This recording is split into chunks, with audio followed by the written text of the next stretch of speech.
We got your 6. At 6 a.m. with The Link on Breeze 93.9 FM.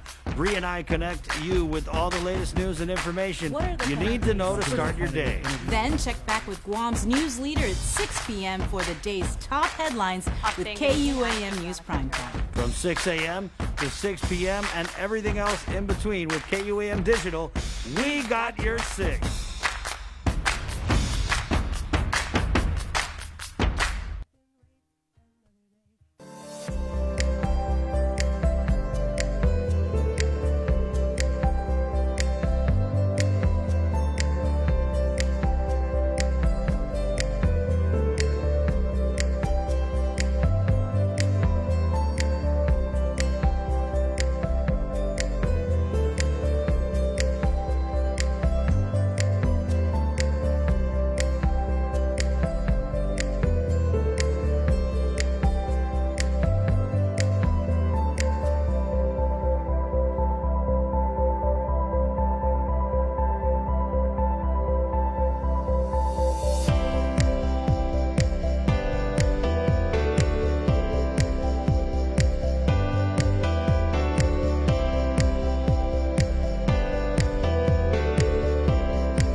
Sinya uli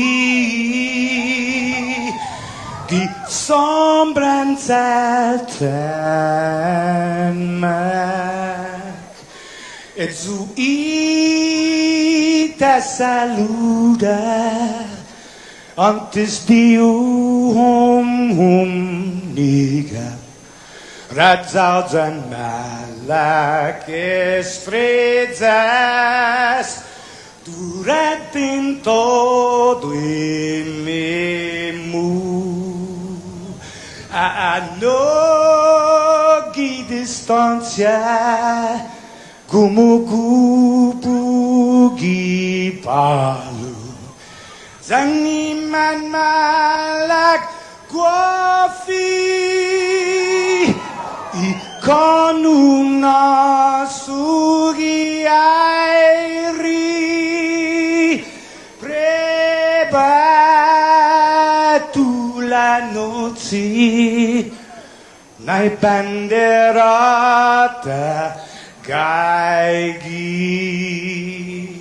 pues atan fanni bandera kau Esta pagua pumalapa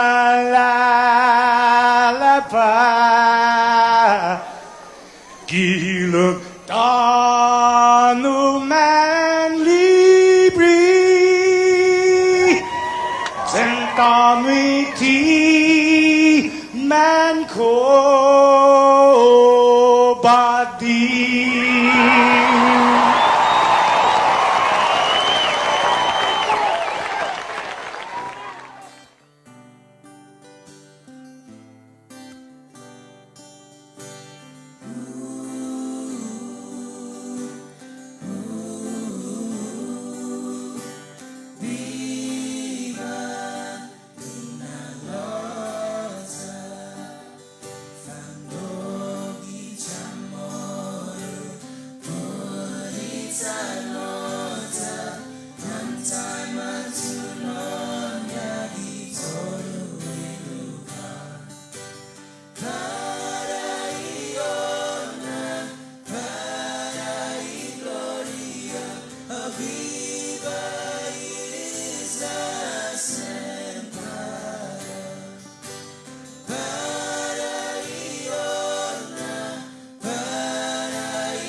Wagagan fedik more Mododon meso Tibwerikin fudum Meri veri down Meniga sagase Wagagan fedik more Mododon meso Tibwerikin fudum Meri veri down Meniga sagase Naminaru puede orco se tiene como sabido Cosa voce sabido Lady I sing out Fatty to my enemy He took out away to see Yeah, he's a second feet Ma bota ki bari Naminaru puede orco se tiene como sabido Cosa voce sabido Lady I sing out Fatty to my enemy He took out away to see Yeah, he's a second feet Welcome to the link at 6:14. That is KFC Kids from Chuk, Nemina. Right here on the Breeze, 93.9. It is Wednesday, the 29th day of July, and it's all proudly brought to you by Calvo Enterprises, Ambrose Inc., and IT&E. It is KUAM News' multimedia broadcast extravaganza. The link right here on the Breeze, 93.9. Good morning, Sabrina. Hi, good morning. Yeah, Really feeling that sunshiny yellow over there. thanks. I don't know if that's a good thing or a bad thing. You never know with you. Hey, it is what it is. And it's 6:15. Hey, we've got, as always, we've got a great, giant, huge show for you. Like my buddy Andy Wheeler likes to say, ginormous.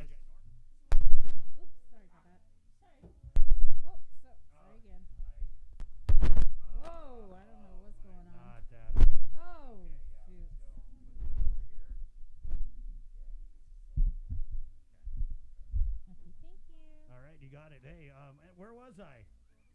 You're talking about Andy. Ginormous. Yeah, ginormous. Yeah.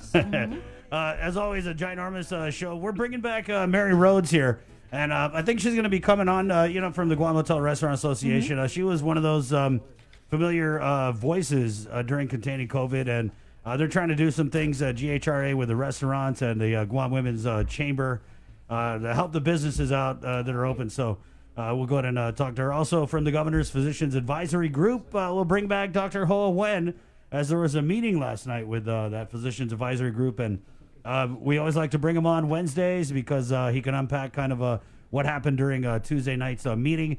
And this hour, we'll get the administrator of the Guam Memorial Hospital, Lillian Posadas, coming on to kind of address. There was a release out of the Joint Information Center yesterday that warned island residents to not share unverified messages. And usually I just kind of ignore those, but in this instance, these were some messages that were going around about COVID-19 hospitalization. So we want to get the straight story from Lillian, and then we'll also bring on Dr. Vince Akimoto. And we've got Teresa Areola from Guam Behavioral Health and Wellness Center. We really want to kind of discuss with her because was there a release that had come out, Bree, about fentanyl? No, I think it was a story that Nestor was working on, and she provided him some information about fentanyl use and abuse on Guam. Right, and so that's I think one of the most important things happening this morning is fentanyl is on Guam. Mm-hmm. There are things that hopefully we'll be able to talk about with Sergeant Paul Tapau that I feel like you guys need to know. I mean, there isn't any kind of like drug alert bulletin like newsflash. There's now these drugs on Guam, but fentanyl, as you've I'm sure you've read nationally. People are just dying from this. It's so. I was reading something last night, like just a few nanograms over, and your heart stops, and that's it. And it's just so easy to die from it. And I think it's very alarming that we're hearing from very credible and reputable government sources that fentanyl is on island. So we'll be talking about that at 6:18, and also we'll get Vice Speaker Talina Nelson and her thoughts on education reopening and the evaluation of Superintendent John Fernandez, which happened. I know they released it last night. I think there's a press conference. No, yeah, they discussed it at the Guam Education Board last night, and then they approved his evaluation for outstanding performance. Right, and so outstanding. We'll find out from the Vice Speaker if she agrees against Sergeant Paul Tapao. And then at 9 o'clock, because it is election season, 'tis the season, we're doing our KUAM News Decision 2020 candidate forum, and the 4 candidates on this morning. We'll get incumbent Senator Sabina Perez, Republican candidate Tony Hatta, Republican candidate former Chief of Police J.I. Cruz, and we'll close it out with another Republican, Guerrero. That's all happening this morning on the link. 6:18. Good morning, Guam. Good morning. Let's do it. Let's take a look at our news here from the KUAM news team with your link morning update. Good morning.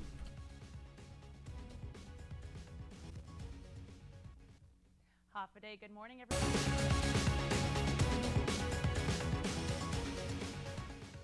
Half a day. Good morning, everyone. I'm Adriana Catero with your headlines here on the link.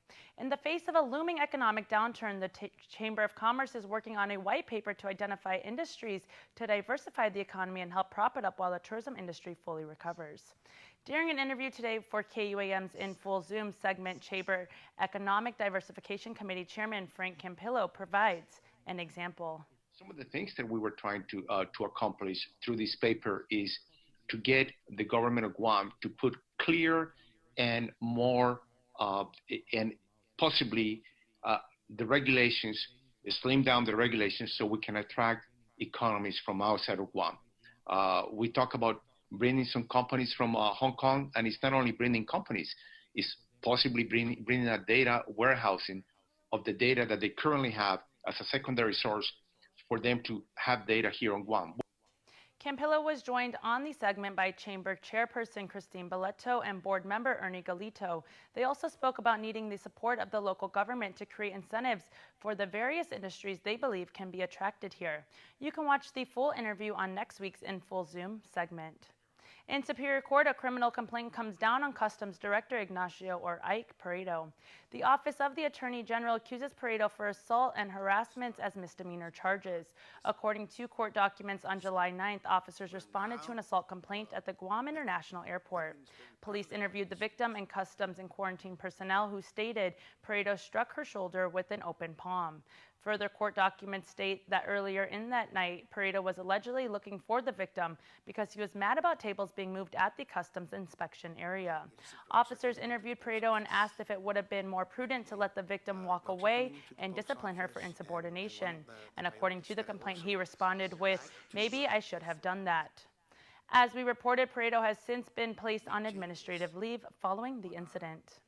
Guam's Catholic schools have been spending the summer preparing to welcome students for the reopening of schools in a safe and healthy environment amidst the COVID-19 challenges. Specific opening days for Archdiocese of Agana schools are expected to be announced today. Schools are prepared to address the needs of students and deliver effective academic lessons while paying attention to the social and emotional well-being of students. All Catholic schools have been communicating with the families of their students in various ways to support the adjustments to the new school year and the new school protocols. Parents are encouraged to contact individual schools if they have any questions on specific reopening protocols and expectations. Thanks, Adriana. In more news, the Guam Education Board, during their meeting last night, approved a motion by member Lourdes Benavente to amend the GDOE school year calendar, which pushes back the start of the school year from August 11th to August 17th. Here's more from the board meeting. The recommendations were to utilize August 7th to the 13th as professional development days at the beginning of the school year. Move the teacher work day from August 7th to August 14th. Move the first day of instruction from August 11th through August 17th. Move parent-teacher conference days from the current scheduled times to Fridays during the teacher and parent support days. And just in case the school of a school closure due to COVID-19, instruction should revert back to distance learning for all students.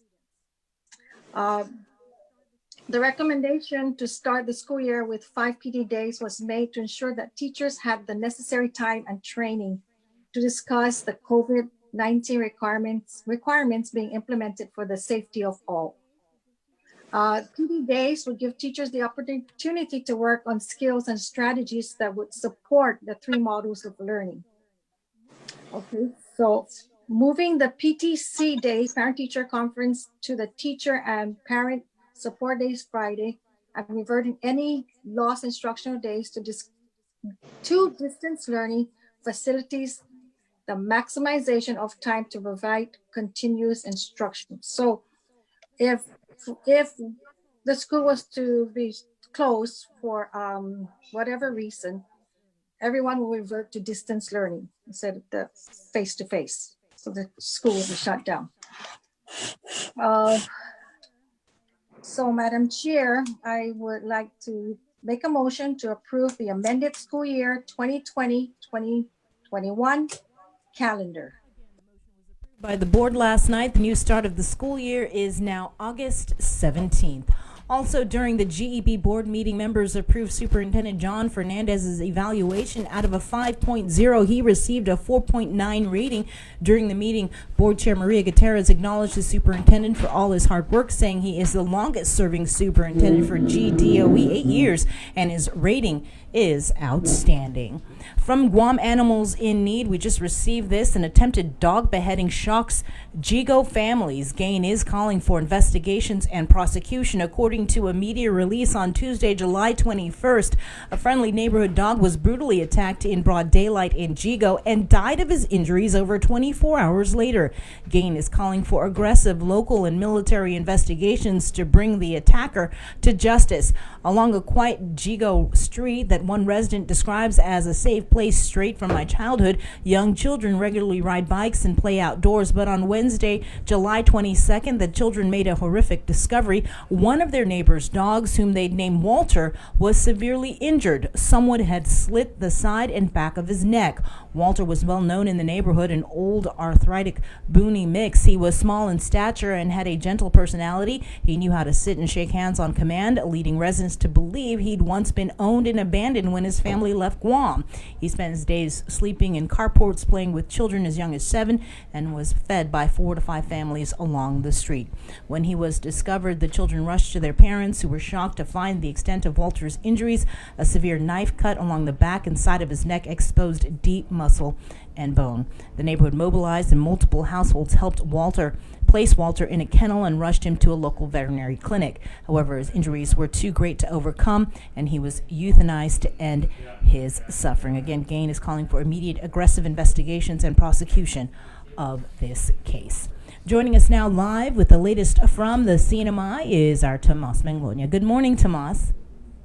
Good morning, Bri and Chris. Here's the latest making news in the CNMI. The CNMI is preparing for a new protocol for inbound travelers expected to roll out in the next weeks, based on low and high risk areas. CNMI Governor Ralph Torres wants a gradual approach to reopening the economy.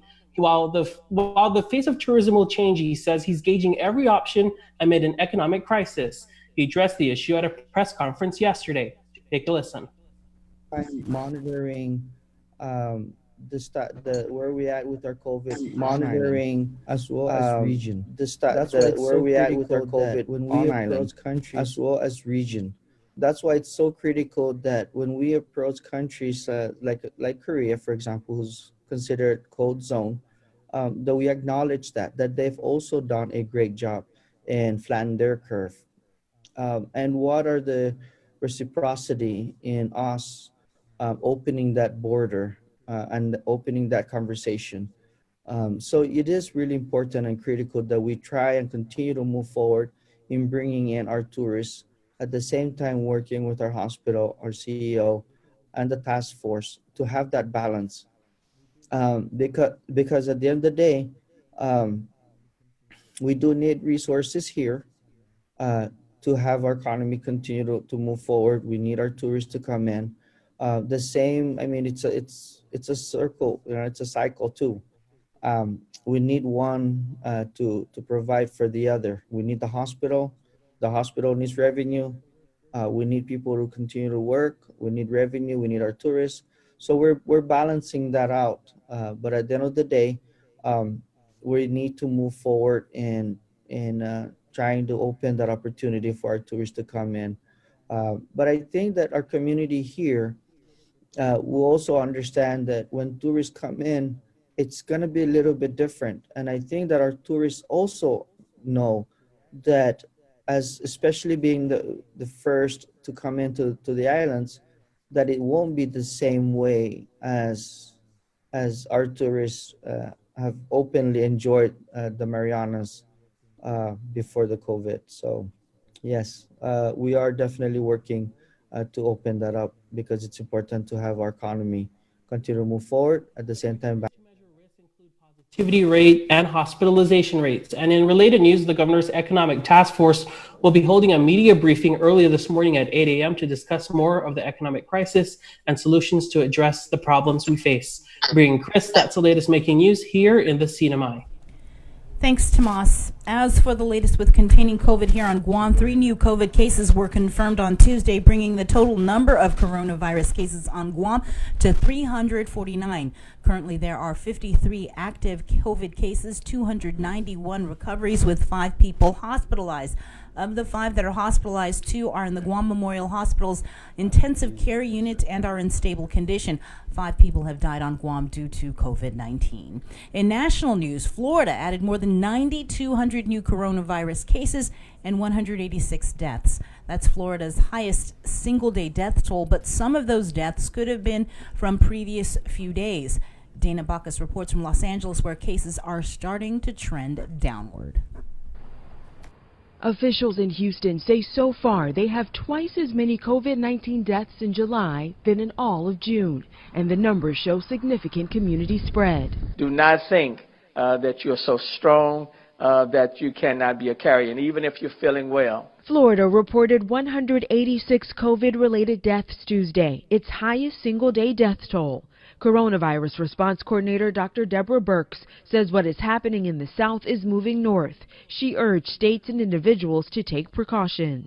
So really asking every citizen to increase their responsibility with social distancing, please wearing a mask, to not go to bars, to really limit their social gatherings with persons to less than 10. And then together we think we can get through this. In Baltimore, Dr. Joseph Costa, who was on the front lines of the COVID-19 battle, died from the virus. Dr. Costa is a hero. He was doing incredible work, saving lives. Currently, more than 2,000 people are hospitalized in Los Angeles County. More than a quarter of those patients are in ICU. But the mayor of Los Angeles says progress is being made. We're seeing the curve bending down again. 2 large-scale coronavirus vaccine trials are now underway in the U.S. We want to see how bad their symptoms are. Do they end up in the hospital, or is it a very minor infection? If either is successful, health officials say a vaccine could be ready by the end of the year. Danya Bacchus, CBS News, Los Angeles.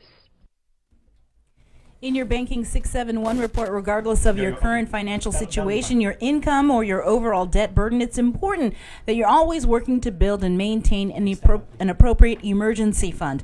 The target amount you'll be looking to accumulate may vary, but the principles behind building your emergency fund will be the same. This is why emergency funds are generally best placed in savings accounts rather than investment or brokerage accounts. You don't want to face the prospect of ever losing money. But when you begin looking at your various account options, you're likely to quickly find that you have an abundance of choices. Here's some banking advice and tips for finding the right bank account for your emergency fund. Perhaps the most important single factor to look for when choosing a new bank account for your emergency fund is that you don't pay any fees for the account. Similarly, if you have a choice between multiple accounts, then you may want to favor the one that pays the highest interest rate.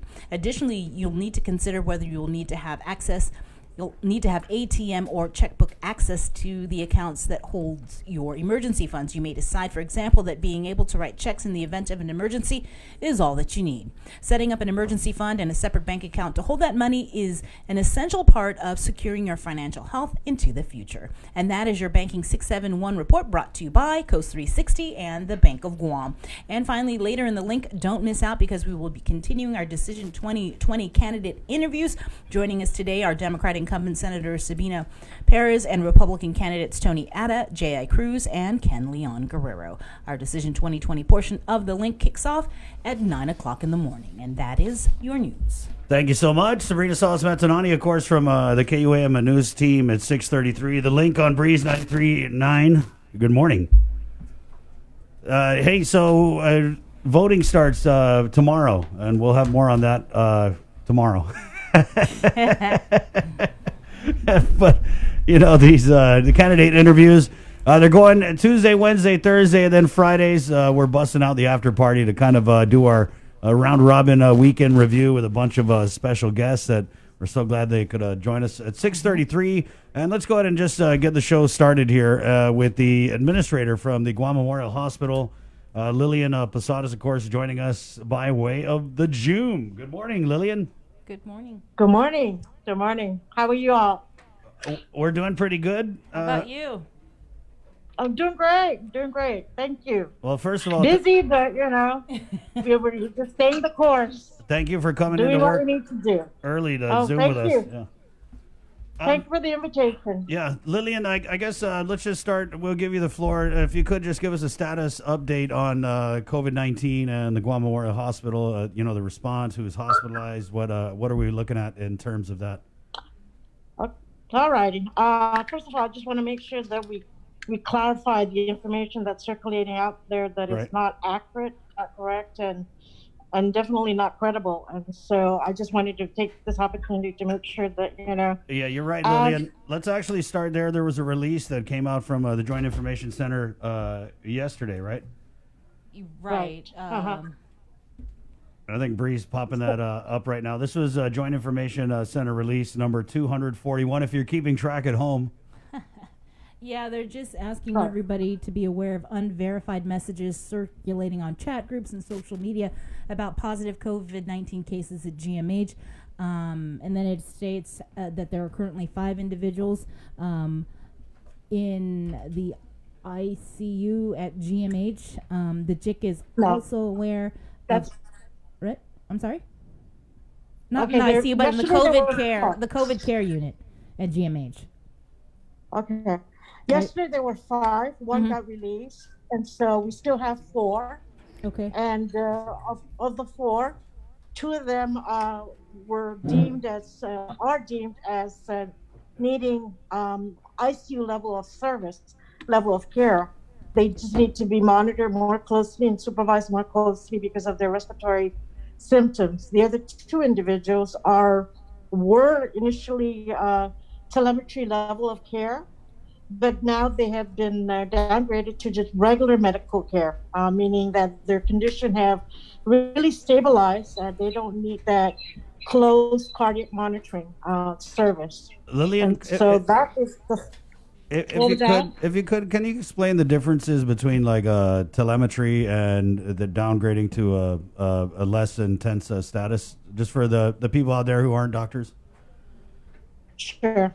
Telemetry meaning they need to be monitored, their heart rhythm, their heart rate, you know, how their cardiac condition is, you know, progressing, or how it's acting, whether it's, you know, it's in a normal heart rhythm status, or there may be some aberrancies or premature beats, or the heart rate is beating very fast. And so they're monitored through an electrocardiogram, a continuous monitoring capability.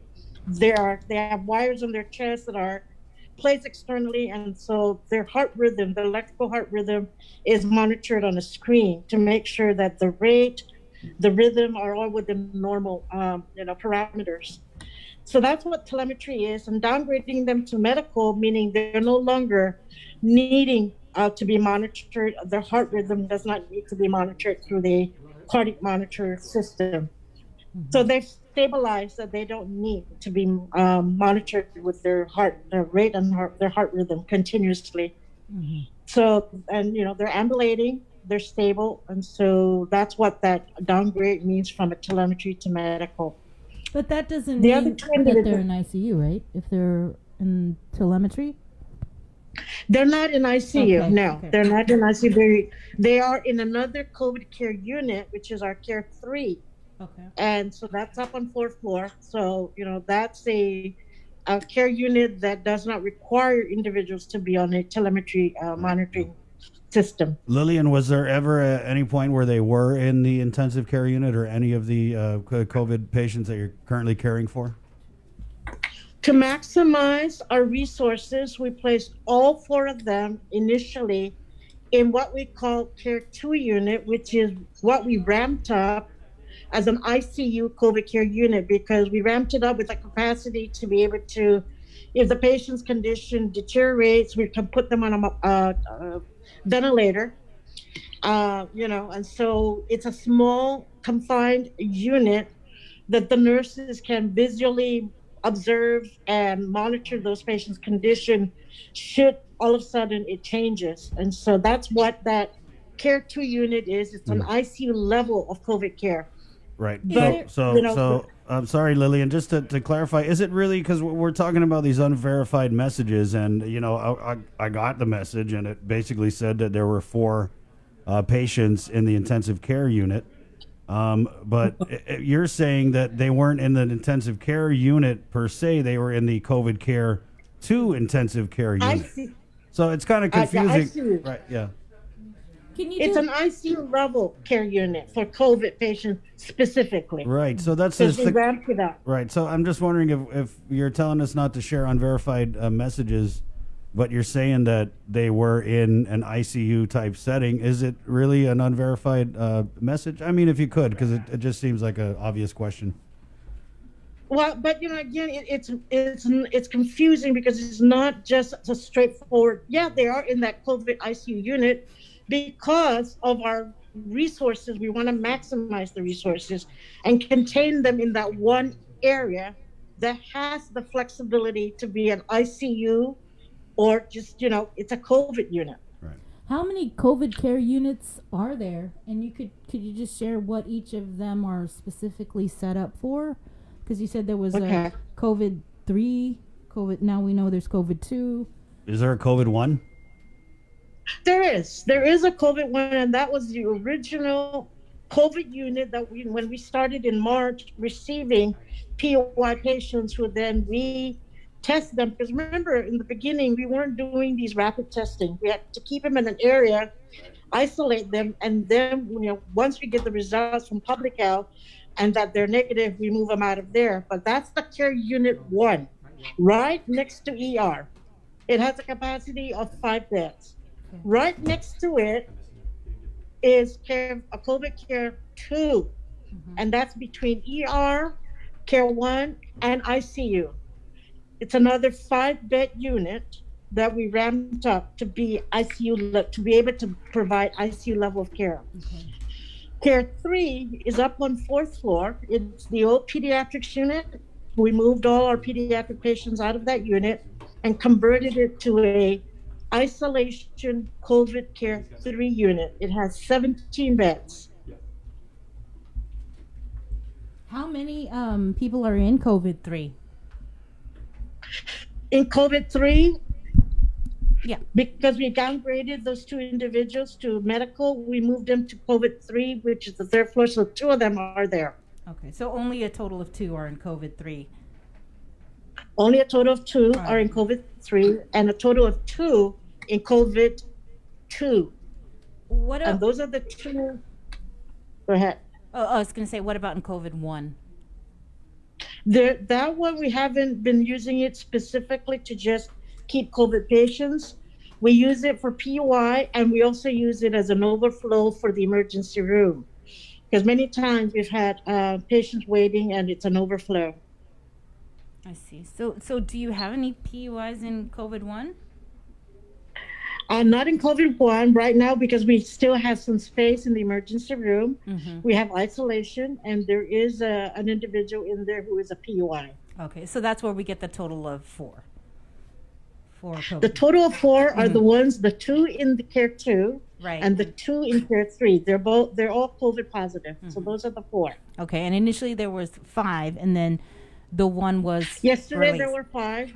One got discharged. Correct. Yes. To home isolation. Yes, ma'am. Yeah. Home isolation. Lillian, without going into specifics, what else can you tell us about?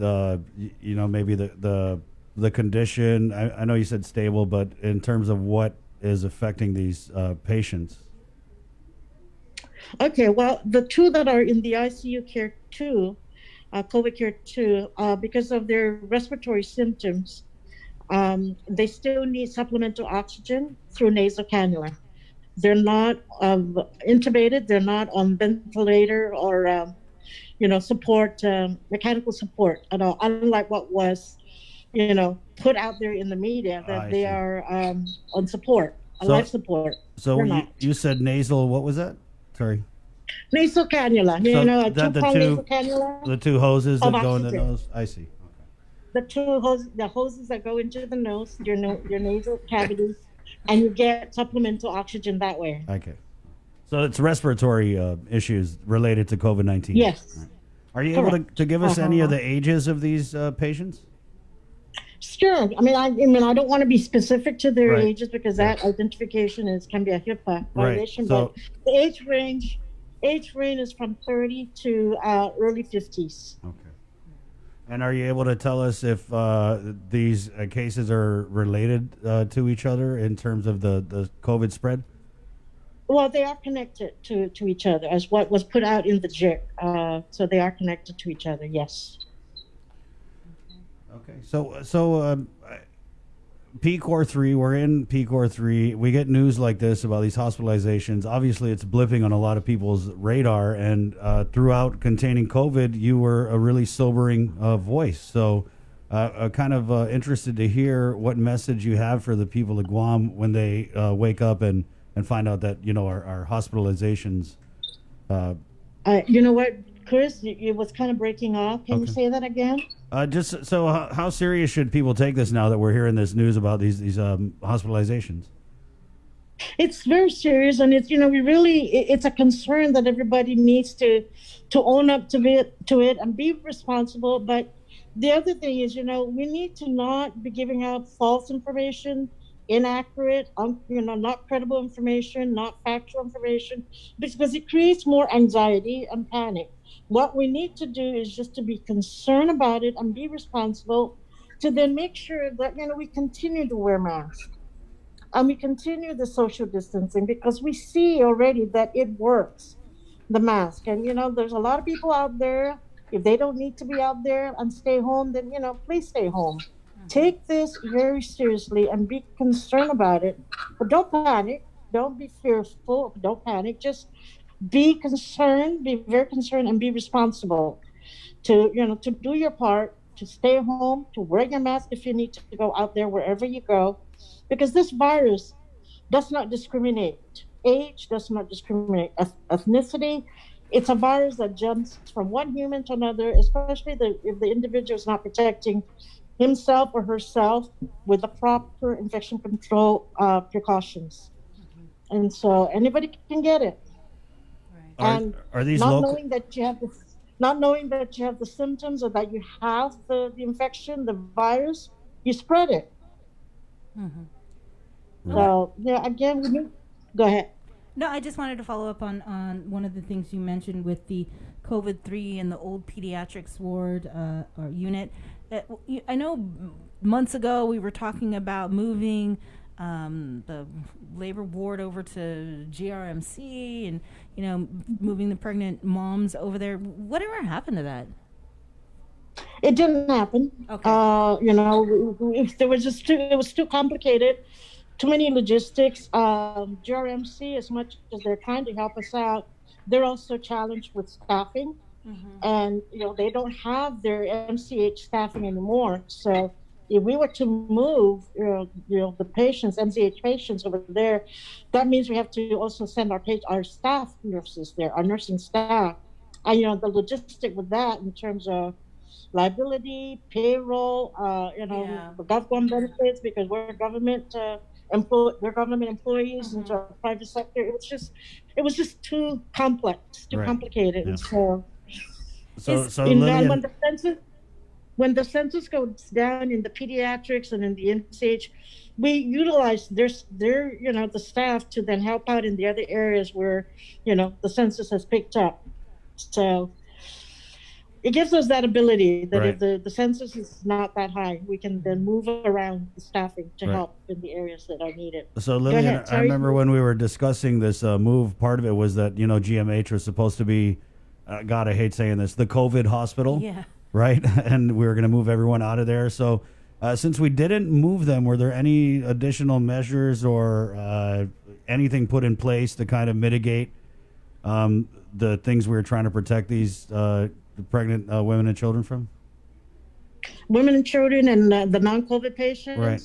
Unfortunately, we both hospitals, GRMC and GMH, we're challenged with staffing, but more so over at GRMC.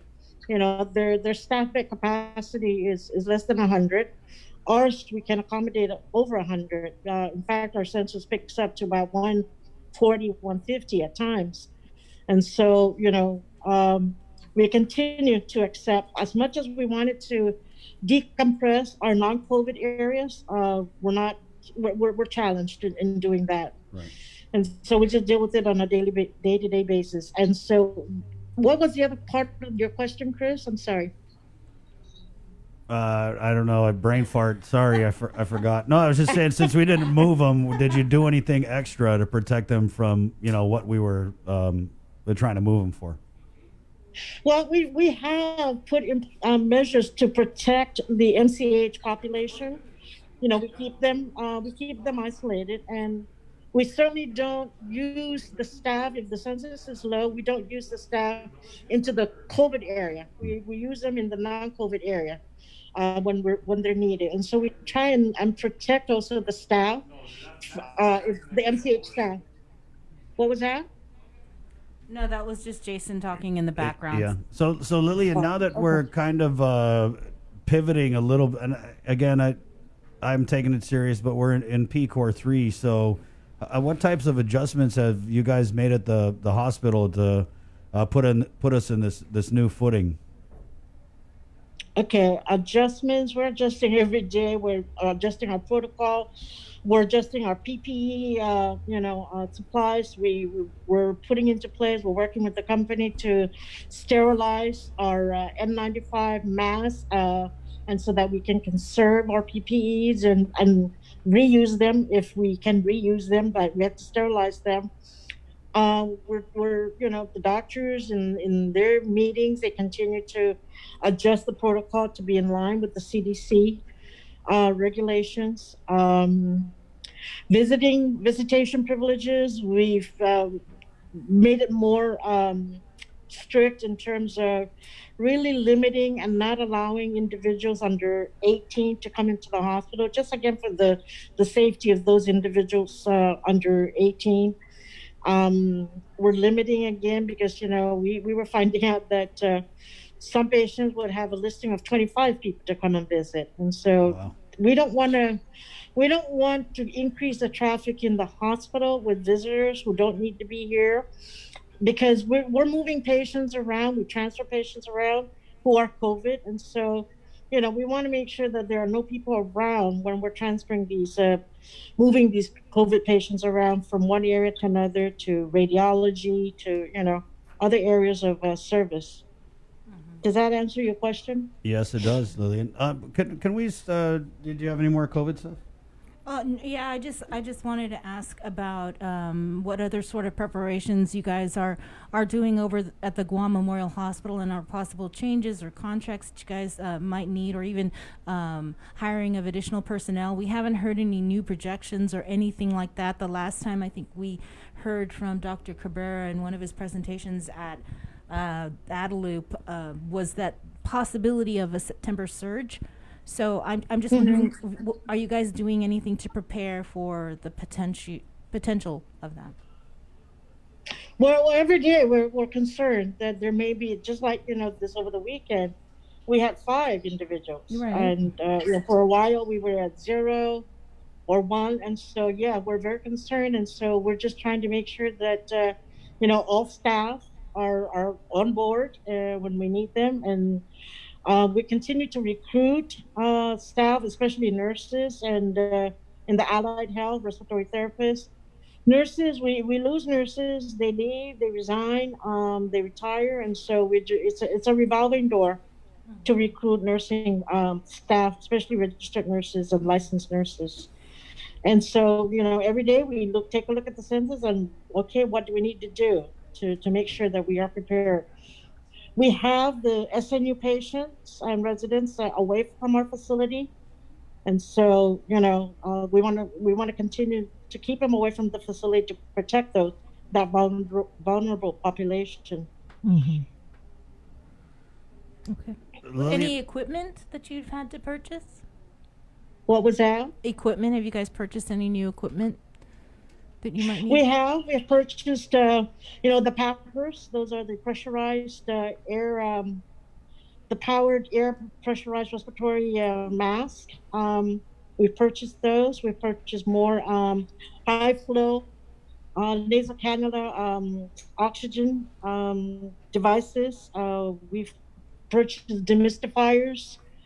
We have, we continue to look at our equipment to make sure that we have what we need to then be able to provide the treatment for these individuals who come in with the COVID infection. What about the ventilators? Because I know FEMA had brought in a bunch of ventilators. Oh, yes. Yes, initially we received about 25 ventilators, the fusion care ventilators, and then we received another shipment of, first it was 35, then the second shipment was 34, so we've got 59 care fusion ventilators that are available, and we keep it available, and they've been certified by our biomed experts, and so it's ready. The ventilators are ready. All right. Thanks, Lillian. Yeah, Lillian, if we could, we wanted to ask you about fentanyl. Have you heard anything at all about any patients being seen, any deaths related to, or just anything at all about fentanyl or fentanyl-laced prescription pills that may be going around? I've heard some cases of individuals, and I know that there is an investigation going on for some data on the fentanyl use, fentanyl abuse. On occasion, we do have individuals that come in with, drug-related medical condition, but I'm not quite sure exactly what type of, drug use or drug abuse that we get those patients. What can you tell us about the dangers of fentanyl that you've been able to learn about it? Well, narcotics, they have their therapeutic use, but if it is abused or used in high dosages, respiratory, cardiac, neurological symptoms or conditions that can get altered by these narcotics in general. And so, again, it just, people just need to really, if they're getting the prescribed narcotic for pain management or for, cancer condition, then, then they just need to stay within that prescription from the doctor, but they also need to make sure that their medication doesn't get used by other people in the household.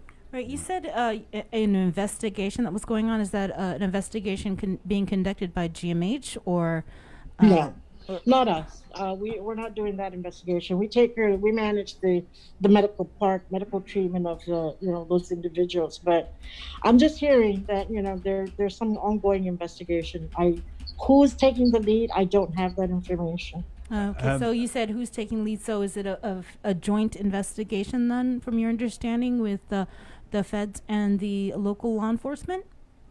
Probably. I'm sure they are. They're the ones with that authority, with that jurisdiction to conduct those investigations. And to look into, what's going on in Guam with regards to that, because that's happening nationwide. And I guess maybe they're just getting information of how. Are you confirming that it's a joint investigation to the best of your knowledge between federal and local? There is an investigation being, there is data being looked at, but I don't know who all other than the, I guess, authorities who have that jurisdiction, the responsibility to look into that. Lillian, and how it's affecting our island. Right. Do we have the capability to determine if someone died from a fentanyl-related overdose? If it's suspected, I'm sure they would do a toxicology screen to see what medication or what drugs are in the system. What the toxicology screen is what would identify. And so fentanyl is something that would show up on that?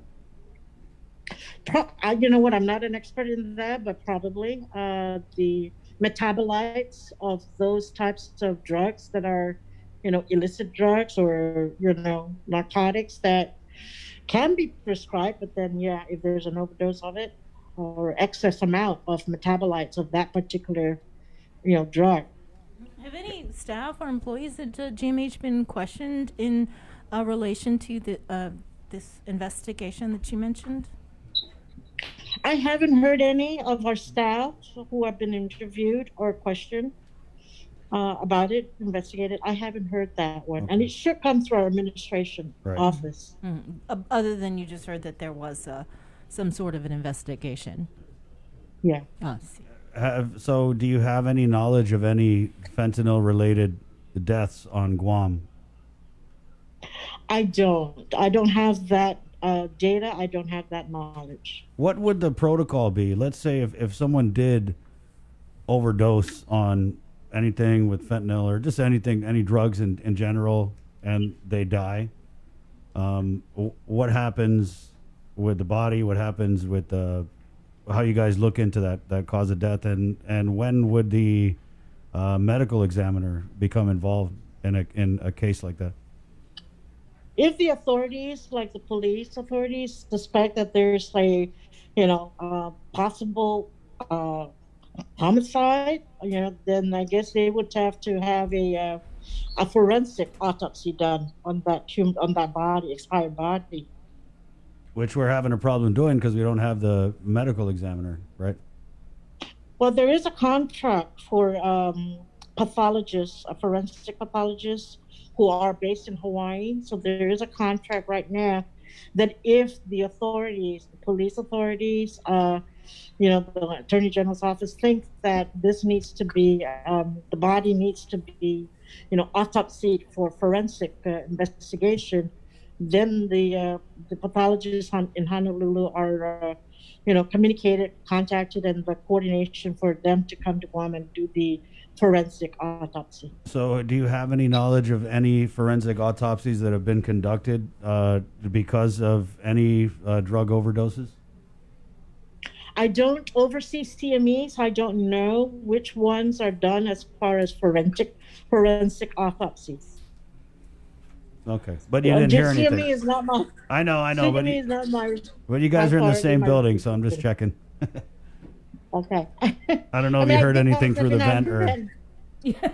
I get calls every now and then about CME, but again, I don't oversee that that agency, so I don't really know. Yeah.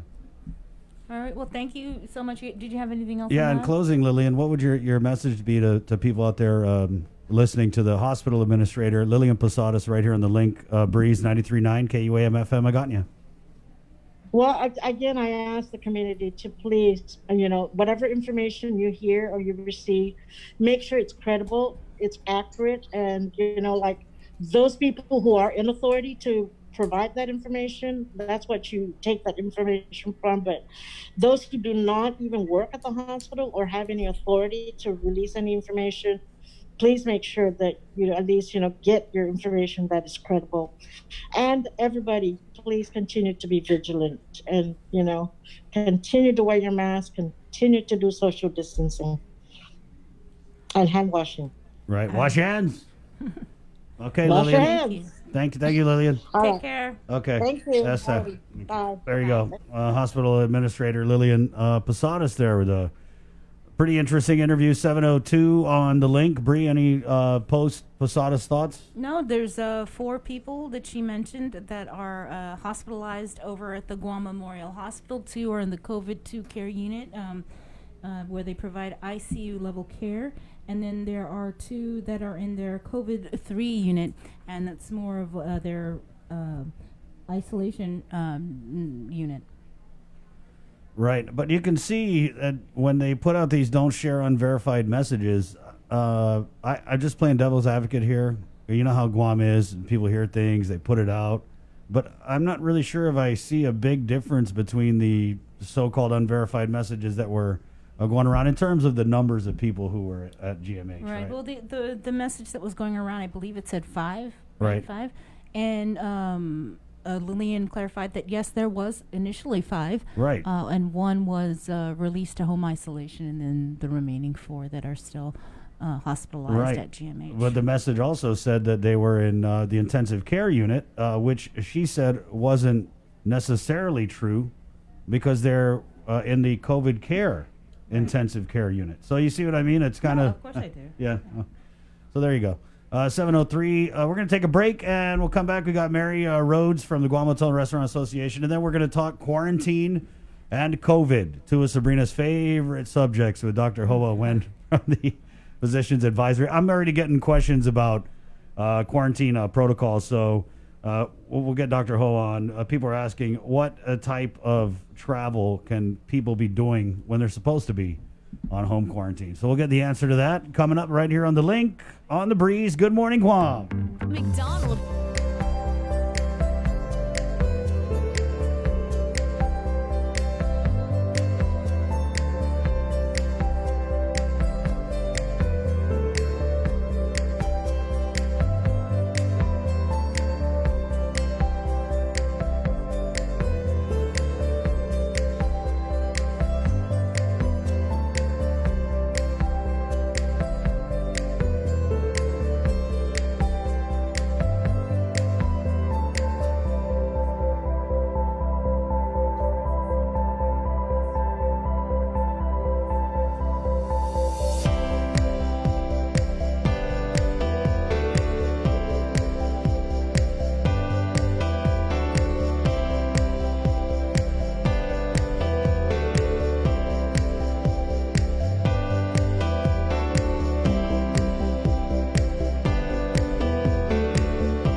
Self-storage, conveniently located near the Harmon McDonald's. We offer affordable rates, online payments, and auto bill pay for your convenience. Plus gate access daily from 6 a.m. to 9 p.m. Call us today at 648-7867 for more information.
GU Self-Storage, conveniently located near the Harmon McDonald's. We offer affordable rates, online payments, and auto bill pay for your convenience. Plus gate access daily from 6 a.m. to 9 p.m. Call us today at 648-7867 for more information.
At 7:12 on the link, brought to you by Cabo Enterprises, Ambrose Inc. and IT&E. Good morning. So many ways to catch the show.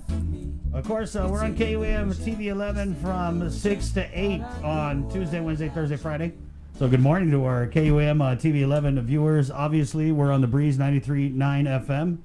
And you can catch the audio stream, Docomo Channel 10. And last but not least, on the Edward R. Murrow Award-winning social media networks of KUAM on the KUAM News Facebook page. Dr. Hoa Wen from the Governor's Physicians Advisory Group is coming up to talk quarantine and COVID. And they had a meeting last night. So obviously we're in PCOR 3, but there's still a whole bunch of medical and COVID stuff going on that we want to let you guys know about. So that's what we'll do with Dr. Hoa. Now, though, let's go to our Zoom feed where we have, let me make sure I get this right, from the Guam Hotel and Restaurant Association, Mary Rhodes, from the GHRA Food and Beverage Committee. She is the chair of that committee, Renee Logie, and the chair of the Guam Chamber of Commerce, Christine Boleto. Good morning, ladies. Good morning. How's everybody doing? Good. How are you guys? It's early. Yeah.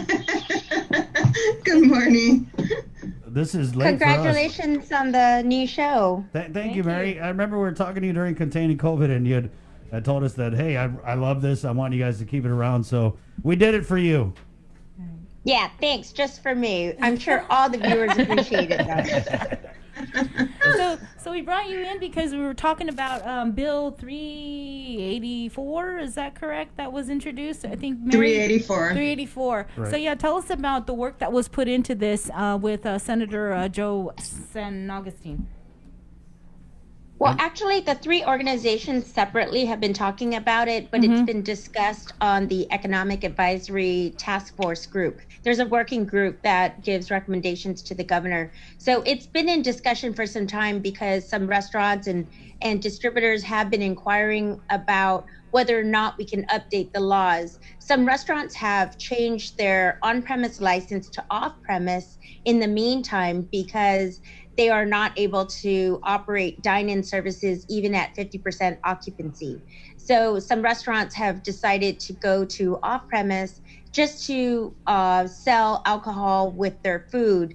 And because of the way the law exists today, there's statutes in there that you have to separate it out. You can't have both on and off premise. So it really took the three organizations to come together to really start the conversation and get this from ideas out pen to paper. And initially we started talking to actually a lot of the other senators. And just so you know, I just spoke to Senator San Agustin last night, and I really impressed upon him that although, you know, we are really grateful, he did decide to sponsor the bill. He introduced it yesterday on Monday evening, and our intent is really to get other people to co-sponsor. And so we've met with other senators, and we're looking that for them to co-sponsor when this is introduced in the hearing, so that it can also be amended by committee to include all of the senators that we are personally meeting with, just to make sure that we include everybody who would like to see this go through. And so far, we've had a lot of favorable responses from general public, as well as, again, wholesalers, distributors, the restaurateurs, even some of the bars. And we've included a lot of language where it's not just take out alcohol. It includes a lot of amended recommendations for amending the statutes so we can modernize the law. Our law, we adopted it in the 1950s, and so it needs to be updated to include a lot of the new recipes that are out there and just take out some old laws that are on the books that are very restrictive. What are some of the things that are in the old law that you found interesting, since it was ever since the 50s? That's like 19 forgotten. Well, that's like Prohibition era too. So one of the, two great examples are right now, bars and restaurants are limited, or anybody with an ABC license is limited to no more than a gallon and no less than an ounce. So even if you have a bottle with an ounce, technically that's still a shot. Also, technically, that could be 4 additional drinks that you can make with a mixed cocktail with a quarter of a shot, right, with a dram. So those are ingredients that possibly didn't go into mixology back then. And so now with new types of spirit, mixed drinks, cocktails, right, you can use a quarter of a shot.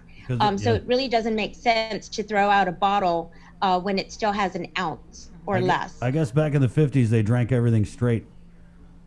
Right. So, and also that's another thing. That's the other one we have is stacking. So they allow a shot and a beer because back then it was called a Boilermaker. So you can have a shot and a beer, but you can't have more than that in front of you. So even the beers in a bucket, a bottle of wine for more than 2 people or even 1 person is considered too much alcohol in front of a person, because technically a bottle of wine is 5 glasses. Yeah. So you're not supposed to have any alcohol more than the number of people who are of drinking age in front of them. So that's considered stacking. And there are a lot of things, again, that's part of, specials, promotions, and maybe there are like 3 people in front of you and they want a bucket of beer, but they can only have 3 bottles of beer in front of them, and then the server will just bring the additional 3 bottles that's owed to that bucket. Right. Yeah, so stacking is one that we're asking to remove, just because when it comes to especially like wine and champagne where it's served in a bucket or right on the table, it's part of that service, that table service. Right, and that's good, because Bree is a double fister, so we need to get as many beers as we can on the table. Let's get Renee. Renee. Well, I think the other thing is, it's also to evolve with the change in the landscape. So one of the things that we recommended to include as far as like licensure is delivery drivers, so that if they're picking up alcohol and delivering it to the home or to an establishment, that they have the same requirements as those that serve alcohol. So, it's not only just to address antiquated laws, but also to update and make sure that it's inclusive of how in this current climate, we have delivery drivers that may be delivering alcohol, and we want to make sure that they have the same requirements as everyone else who serves it. Right, Renee, let's get this. If we could. So when this idea came out, people were talking about it on social media and saying, "Oh, why would you order something to go from a restaurant or whatever when you could just go to the store and buy it from the store?" So I wanted to ask, how much of a benefit do you think that if this gets up and running, it gets passed, how much of a benefit do you think it is going to be for a lot of these businesses that are struggling to, add a little more to their bottom line during this pandemic? Yeah, I think it'll be very beneficial for several businesses around the island because it creates a new opportunity. Can you hear me? Yeah. Yes. Yeah. Oh, okay. It just creates a new opportunity to make some more business, whether it's, somebody that now doesn't have to make 2 stops on their way home. They can make 1 stop. And just maybe they weren't even going to order food from the restaurant to begin with, but now because they can get everything they need in 1 stop, they'll now decide to get food and their beverage. Right. To go. You know what I was thinking was a lot of these places now, they do signature drinks or craft cocktails, right? So those are things that you can't get in a store, and I don't care what store you go to. Yeah, so I think it also gives the flexibility to each establishment to become a little bit more creative with their offerings. So this isn't really just catered toward you could bring home a 6-pack or something like that. This is more towards those signature cocktails that Chris was talking about, because he's more of the bougie, fancy drinking type of a guy, where I'm just straight up, I'll just have a beer. Yeah, I'm not even. For sure. I don't think any of us expect that they're going to go to Kitchen Lingo and ask for a 6-pack of any kind of beer. Right.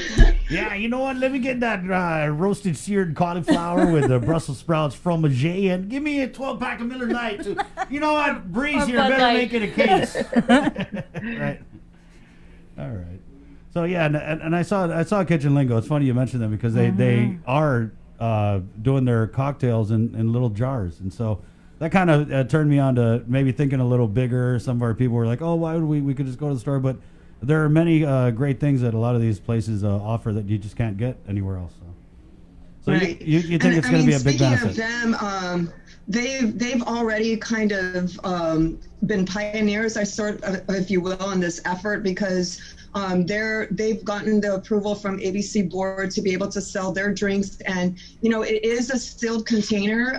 All the laws that apply to not consuming alcohol while driving or otherwise, after you pick it up is still in effect. And what they did was get like that bubble tea, I guess, plastic cup that seals it completely on the top, so that if a customer picks up their signature cocktails, you'd have to puncture that seal in order to consume the drink. And that was a way to ensure that it wasn't just one of those cups that have the it's easy to open and consume. So there's still in the law ways to ensure that there's compliance with the laws, and that we're not allowing people to go into their cars and start drinking on the way home to primer up or anything. No, and I'm glad you mentioned that, because there were people that were commenting on social media, this is just going to mean more DUIs and things like that. So thanks for But I think part of that was and I wasn't even clear when we started talking about this a little bit before we went on leave. I didn't know that it was, I thought it was just someone's idea and they were going to start doing it like the next week. I didn't know that it was going to involve doing a whole bill and revamping these old codes that are on the books. Yeah, we have to really update the laws, because even if the governor, we did ask the governor at one point to consider an executive order, and the AG's office came back to her office and said that you have to go through the legislature, because it is amending the bills, or amending the statutes with public law. And so when GHRA started talking with Women's Chamber and Guam Chamber, it was really important that we take this opportunity to look at all of the statutes, not just for takeout, and allowing delivery services to take place in delivering alcohol. So we really wanted to look at it from a holistic view of how can we improve it for the industry, and not just for restaurants and bars. Again, it's the whole supply chain management. Total sales have been down for restaurants and for the wholesalers, but also even shipping companies and just the whole supply chain. And so, like Renee said, it's giving everybody an opportunity to reassess their business. Just like during COVID, everybody has to look at how do they provide products and services, and you have to change the way that you're doing business in order to start looking at efficiencies and new types of delivery mechanisms, so that you can really update and upgrade your services so that customers are better protected. And like Christine said, we've taken into consideration everything from not just DUIs and open container laws, but also looking at the Responsible Alcohol Server Seller Act. Those delivery drivers, whether they're in-house with, I know some places have their own drivers, or through third-party services, they'll be subject to taking either the TAM or the TIPS training, which is available at GCC or with GHRA or any other educational institute that's approved by the ABC board to teach these classes, so that they are responsibly serving and selling this alcohol. While we have all you very strong and powerful ladies on our Zoom feed here, I wanted to just kind of maybe round robin. Could we just do a status check on, and I guess we'll start with you, Mary. P-Core 3, all businesses open now. We know that, the restaurants have been doing, I feel, pretty good with the takeout and kind of trying to evolve around these different conditions in this new environment. So if you could just give us a status on how you think the GHRA's members are doing, business-wise during P-Core 3. P-Core 3, we were really hoping that restaurants would open up to 100%, especially since other things have opened up. So we need to get to a point where we can open up establishments at 100%. If you have other types of entities where they are fully open, then people will patronize it more. But right now, some businesses aren't opening at 50% occupancy. We did have a meeting, GHRA had a meeting where Renee and I and additional members of our committees met with public health on the clarification of the laws, because there are some discrepancies between P-Core 3 with the executive order with the rule 29 versus 22 and I believe 12, where it talks about 50% occupancy versus 50 packs. So 50 is for outside seating, outside dining, and 50% occupancy. So what people don't realize is that public health has actually approved 50% occupancy inside. So if your banquet or hall or dining room can occupy 500, you can actually have an event with 250 people, but you still have to have social distancing. So the social distancing is still what is the key point in this. And you still, of course, have to have your masks and everything. So it's very difficult to hold events, even with 6 feet distance, if you're not from the same household. So something we've also asked them to consider is, once you enter a restaurant and even you have the social distancing in place between tables, most tables with the tabletop, you can't have 6 feet between a person across from each other unless you're doubling the table up or something. Most tables aren't 6 feet long, wide and length.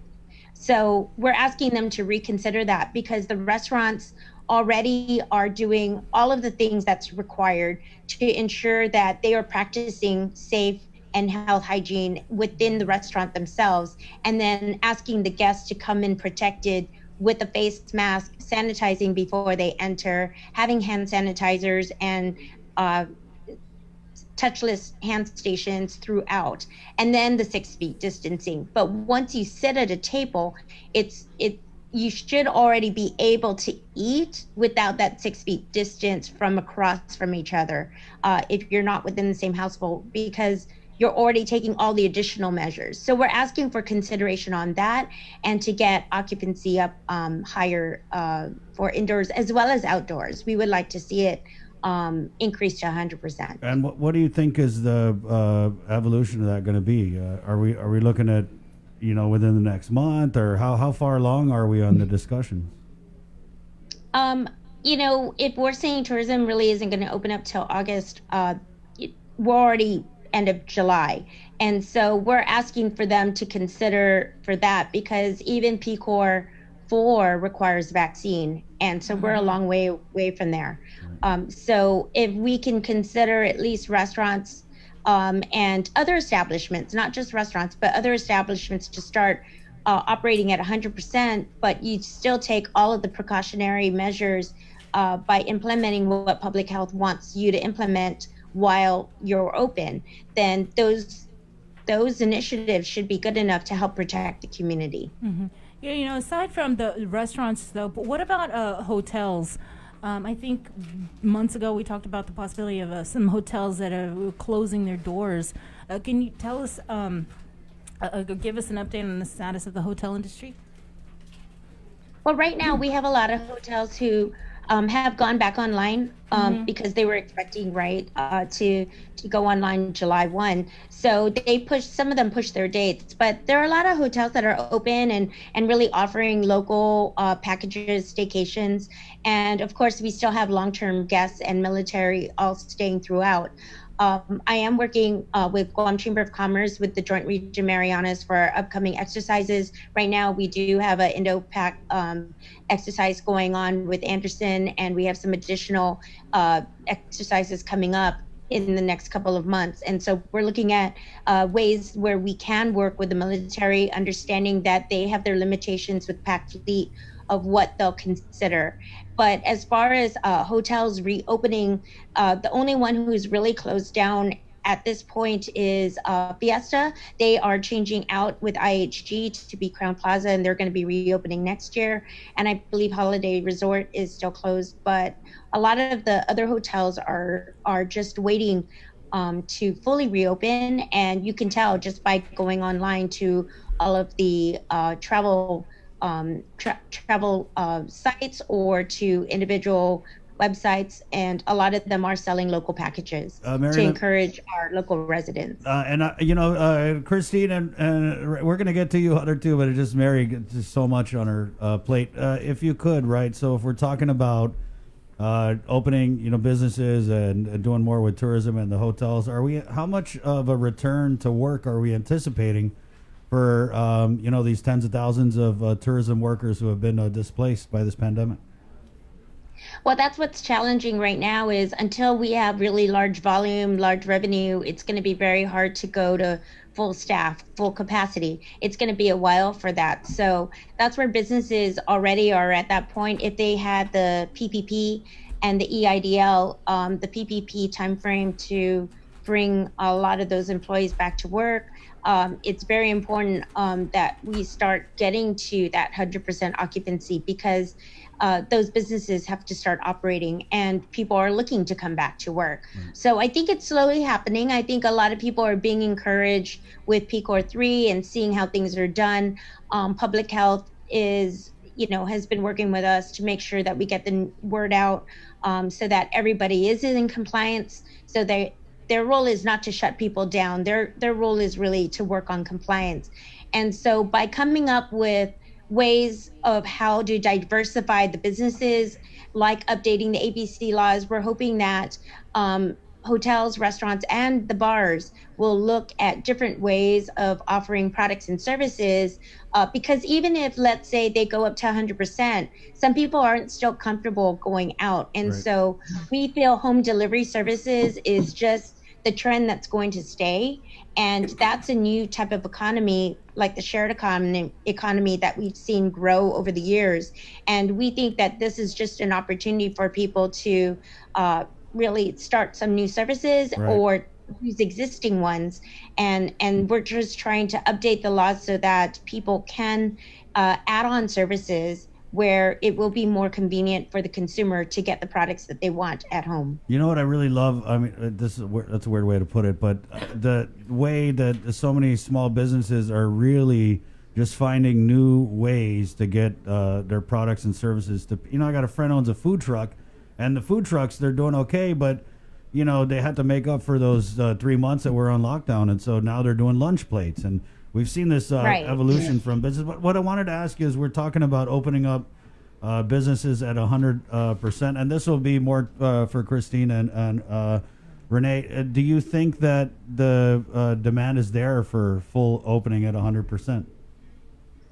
I don't think that we're there yet. As Mary mentioned, you still hear from customers and people in the community the fear of still going back to restaurants. I just had a conversation with someone that was telling me, with air conditioning, it circulates the virus throughout. And so, you have so much information out there regarding the virus, and people are pulling from that. And it's still that fear of the spread, especially when we have these pockets that surface, these clusters. It I think further serves to make people leery of going out, but it's starting to grow, and we need to give them the opportunity to do so. We need to give businesses the opportunity. Like you mentioned, small businesses in particular are looking for new and innovative ways to still be able to produce the revenue that they need to support their business. And so, I don't think that we're going to see, once we go to 100%, people rushing into restaurants or the retail stores.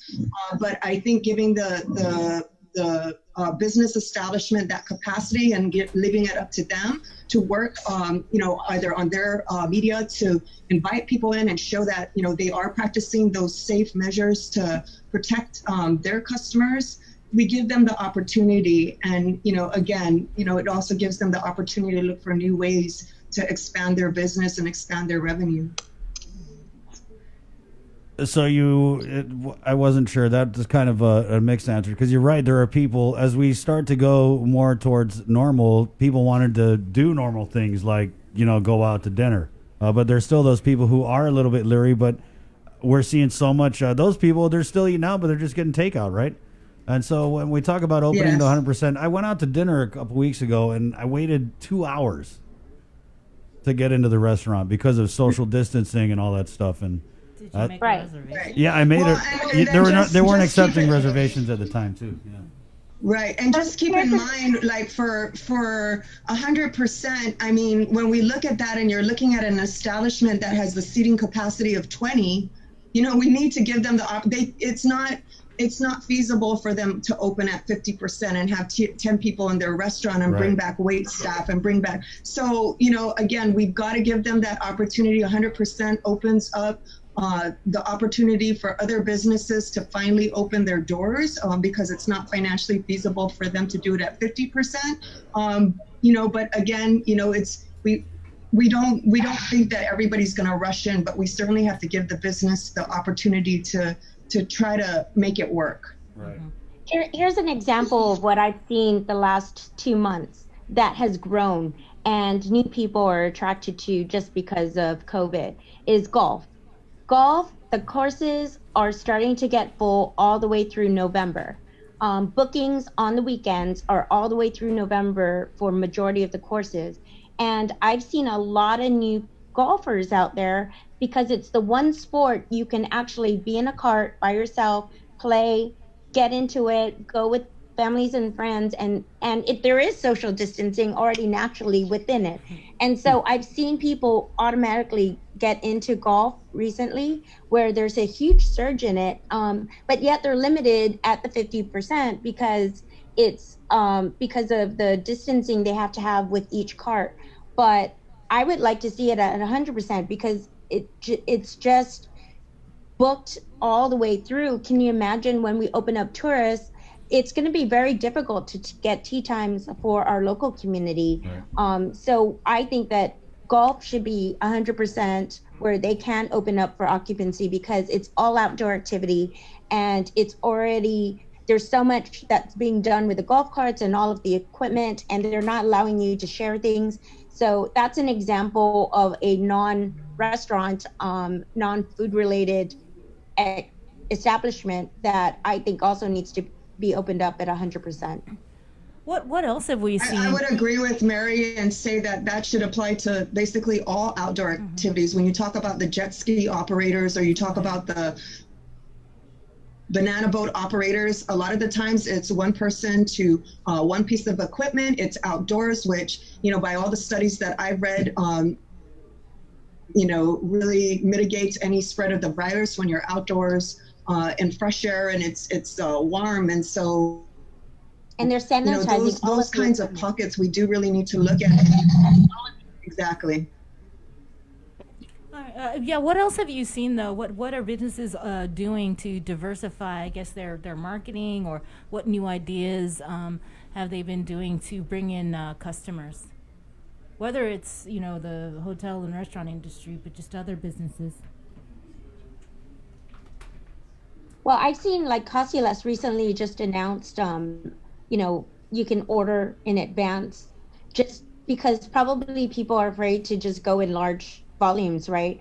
And a lot of banking is all available online. So there's a lot more mobile application ordering and delivery services, again, that are trending, and businesses are adjusting so that they can start having an online presence, whether it's a mobile application or through their website, but they're trying to find different ways to introduce distribution channels to the consumer so that it is a lot more convenient, so people aren't gathering in large places. And so I think that's where businesses have the biggest opportunities, is if you can really add technology. That's probably one of the best things that you can do to increase your business during this time. An example also is like with Docomo, on top of online payment options, they created a drive-through where people who weren't comfortable going online could still come in and drive up to a window and make their payment. And then we've also established an app where people can go online and actually make appointments at any of our stores to meet with a customer service person to get their needs taken care of. So, aside from expanding, the business, I think also on the customer service side, businesses are looking for ways to make it easier for their customers to transact business with them. Right. Rennie, can you tell us the GHRA member restaurants? I see, because I'm a PHR Ken card, they do different things to promote. How has the restaurant traffic in the hotels been, and what ways have they tried to get the word out to people who may be thinking there's no tourism, there's no hotels, there's no restaurants in hotels? I think the best way right now is most businesses are doing social media. So if you want the most up-to-date hours, up-to-date promos, check out that establishment's social media account, because that's the best way to reach people right now. And then a lot of places are doing a lot of local promos and just stuff to try and get business in and capitalize on what we can do for right now. Mary, what about local staycations? I'm seeing people post about that. Mm-hmm.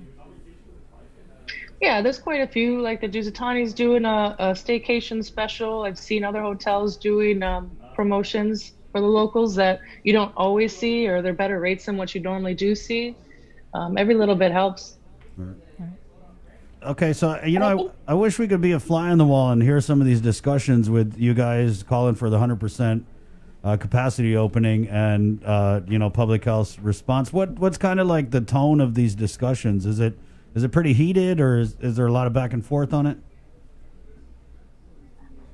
No, I think a lot of it is just, waiting until the governor's office and the medical group that she works with is really making those determinations. And I think it's trying to give advice and guidance on what we'd like to see, but at the same time working within the parameters that's being given to us. I think there's a fine balance there, but whenever we've asked for clarification on things, it's always, we've always had a great relationship with the different government agencies, because part of our job is to help educate the members and to get them to comply with the law as well, but to also give recommendations when we see challenges with the laws, like what we said with the ABC is, we've been asking probably for the last 10 years to update the laws. So we're really grateful we have this opportunity to modernize the law and really get that going, because we have to really adjust with the times and take these opportunities when we are looking at creating change, that we look at across the board. Another example of what we're looking to improve on is, as we prepare for our tourists coming back, one thing that has always been frustrating for tourists when they play golf or even go to brunch, and even our local community, our residents and our military, is, alcohol can't be served before 9 a.m. And so that is another thing that we are asking to change. Is we don't want to see it go past right now, past 2 a.m., but we are asking to increase the time from 7 a.m. until 2 a.m. 7 a.m. is really important because, again, with brunch or breakfast, a lot of our Japanese and our Korean tourists, they do ask for beer, especially with breakfast. And they're then on even vacation. Golfers, yeah, they're on vacation, but also they do it anyway at home. Like, they literally drink beer with It sounds like breakfast, Sabrina's breakfast of choice. Yeah, exactly. Especially that Jason, I'm Yeah. sure Oh Jason. man, this guy. But even golfers, it's very hard to coordinate everything all in advance the night before. And then having to remember you can't have alcohol until 9 a.m. And a lot of times you're just wanting to chill it. You're not really drinking at 7 a.m. You're just having to put it in your cooler so that when you make that turn or you're done at 12 noon, you do have beer, right? So we are looking First things first, you got to put the beer in the cooler. Come on. Of course. So again, all laws still apply, but that's just one more convenience item I think we asked to put in, so that it addresses that target audience that really is interested in getting it during those timeframes. But there's also special events where they have, alcohol served early in the morning. Right. And so even at brunches, with brunch or breakfast, it's very popular. And so I think that those are just minor changes that will make a big difference in the operations for a lot of these establishments. All right. Well, ladies, we got to wrap. We actually, you talk about the Physicians Advisory Group. We got Dr. Hoa on the line, so we'll touch on this. Thank you already, Mary. Always a pleasure. Come back on. Christine, stop making the governor mad. Try not to. Keep it up. I like it. Thanks, Renee, also for joining us today. Thank you. No, thank you for having us. Thank you. And keep us posted and good talk. All right. Thank you. All right. There you wash your hands. 7:46. Oh my goodness. The bacon and Bud Light provision. I like the. And like no one's drinking at 7 in the morning. Have you seen Sabrina on the weekend? It. Goodness gracious, that's not even cool. Oh, it's not. Okay. No, Hey, you're making everybody think that that's all I do is drink beer all the time. Not all you do all the time. Okay. Okay. Let's not go into how you like your little bougie mixed cocktails. Oh, here we go. All right. Okay, 7:47. You just look at her Facebook under hobbies. It says drink beer. Beer. All right, let's go back to the Zoom feed where we have Dr. Hoa from the Governor's Physicians Advisory Group. Good morning, Doc.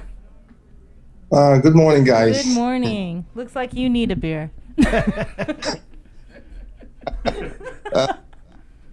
After one this morning. I'm just kidding. Just a halfer. All right, Doc. Sorry about that. Yeah, if we could, let's just start the latest on the quarantine. The meeting. Let's start with the meeting. You're right. That's a great place. So there's a meeting last night with the Governor's Physicians Advisory Group. Give us the takeaways. Yeah, at the meeting, we just basically reviewed the protocol, the quarantine protocol, and make sure that we look at the upcoming list that we're going to release sometime next week, I think, for date on the low and non-low risk area. We'll probably talk about how we approach that. Do we need to do any modification of the formula, the current formula? We talk about important on the pre-arrival PCR and the one that's pending, or what we do with those passengers. So we kind of firm up what we believe that is safe for Guam based on the data that we have in the past month or so once we implement the quarantine. the guidelines. So yeah, things look good. We're gonna try to twitch a little bit to make it work better for some area because they're kind of in the borderline. But right now, our formula right now probably the best one of them all. We just need to make sure that the area that we're looking at, they are safe to come in. So are we going to see any new quarantine protocols coming out? Changing it from the whole testing out and the 5-day pre-arrival? No. So Sabrina, those are pretty much firm. So, okay. To summarize real quick, if you come in from a low risk area, according to the new formula, you can go home and do home quarantine, okay, and you'll be fine. Those are very few places like the FSM, that have 0 cases at this point that can even do that. The majority of people who come in will have either an acute factor or they're going to be home quarantine, and then everyone going to be tested out at day 7. Right. So almost 100%. And so far, the number look pretty good. Have a little summary from the public health yesterday, and on the Q factor, since we implemented this thing, we caught 22 positive. So those are very good because even the positive, they are in a controlled situation that we don't have to worry about them go out to community and give the rights to anyone. So it's very well, but the key here is that we encourage people to get some PCR testing. Now we're standing from a 3 days period to 5 days period because we understand in the state it takes a long time to get the PCR test results come back. We 5-day period now that they come in, and then if they're pending, we still want them to be in a Q factor, not send them home, because you guys know there's few cases that the PCR test is pending, but the patient on transit to Guam, arrived to Guam, they notified that it's positive. So it's it's very important to have a pre-arrived PCR in order to identify that either you board the plane or not board the plane to arrive here. So, but like I say, it's not easy to get in the state. Guam is very unique that you can get that, you come in, get tested, and get the result the next day. We are very lucky here in Guam. Right. But in the state, yeah, so. Doc, can we discuss this? There's a meme. God, I hate to reference a meme, but this Japan has declared Hawaii, safe. It's going around social media. Would you care to address that? And are we going to be making any changes to our Hawaii status? Both areas. When we make the formula, we really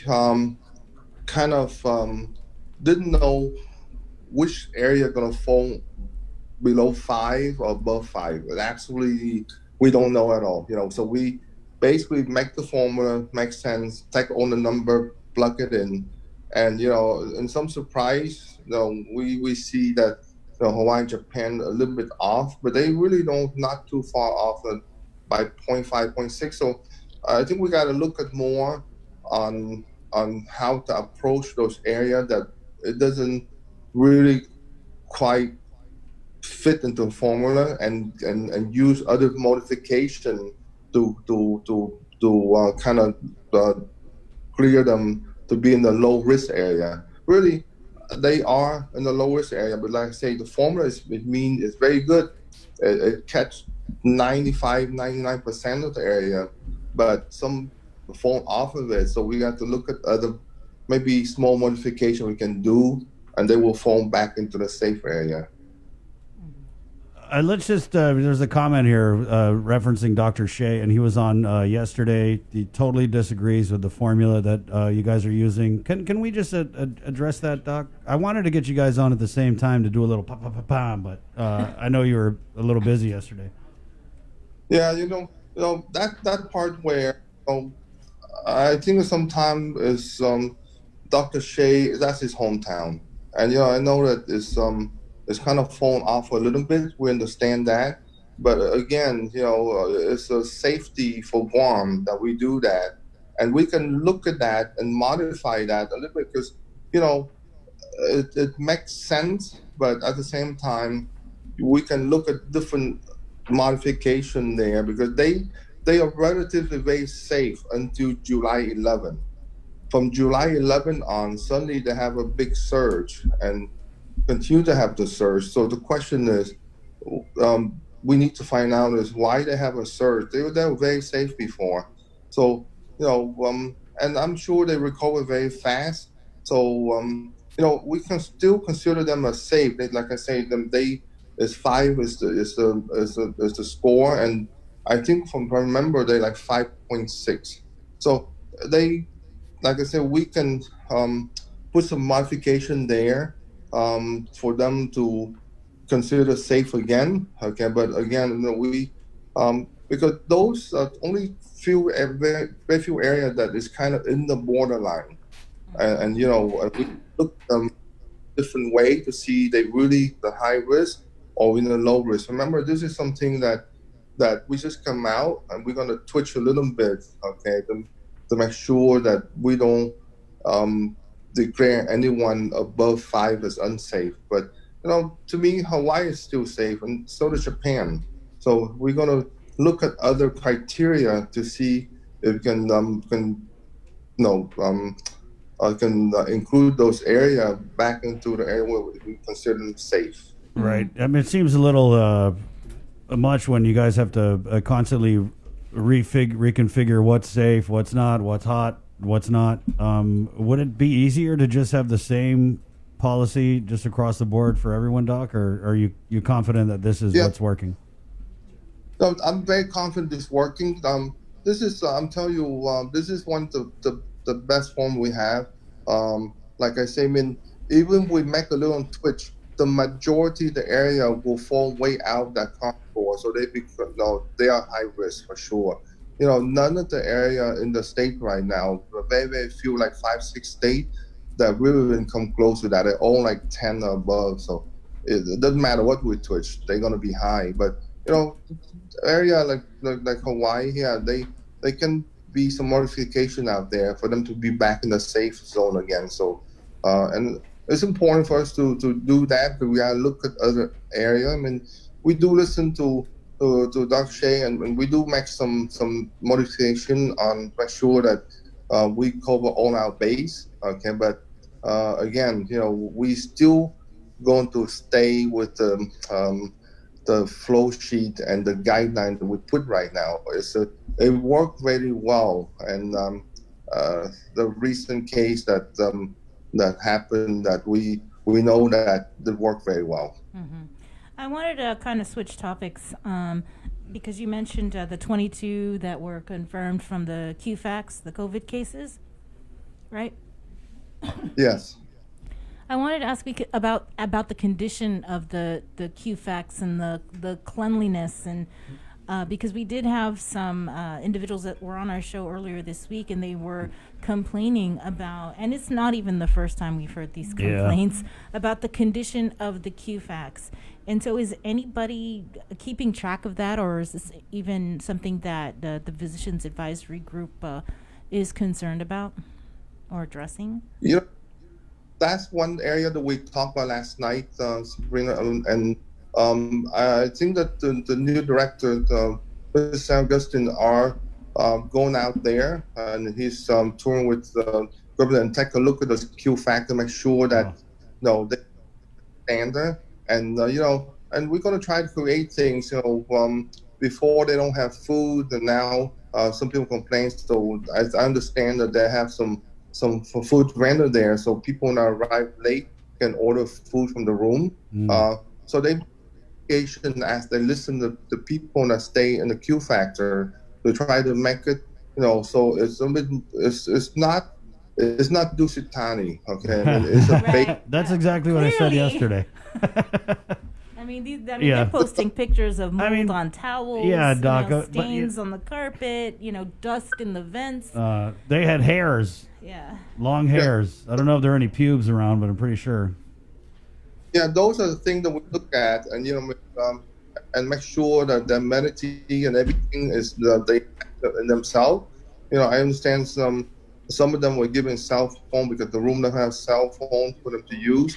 So they try to accommodate them the best they can. Like I say, it's a cost factor. I mean, if you want to pay a lot more, then we probably move to better hotel. But at this point, we just try to meet the standard and try to make sure that people stay there, have all the necessities that they can. Okay. But if you have.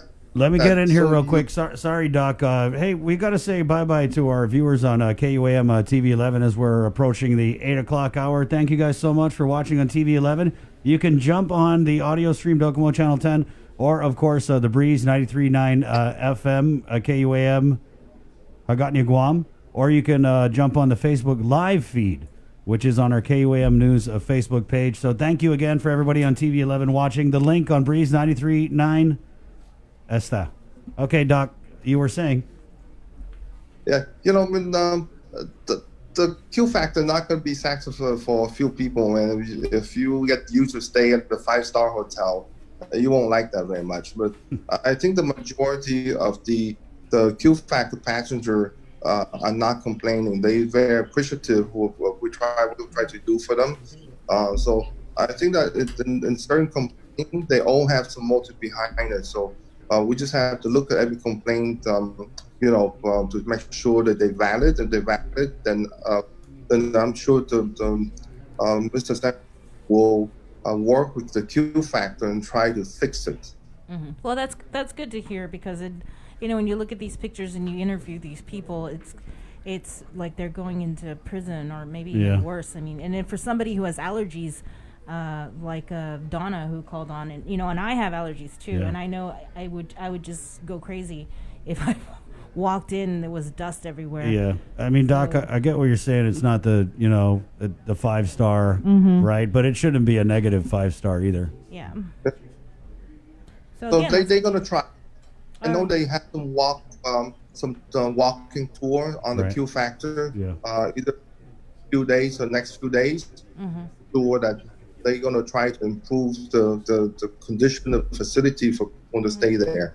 By any chance, did you guys also discuss the tour and the testing that's going to be conducted over at the Department of Corrections?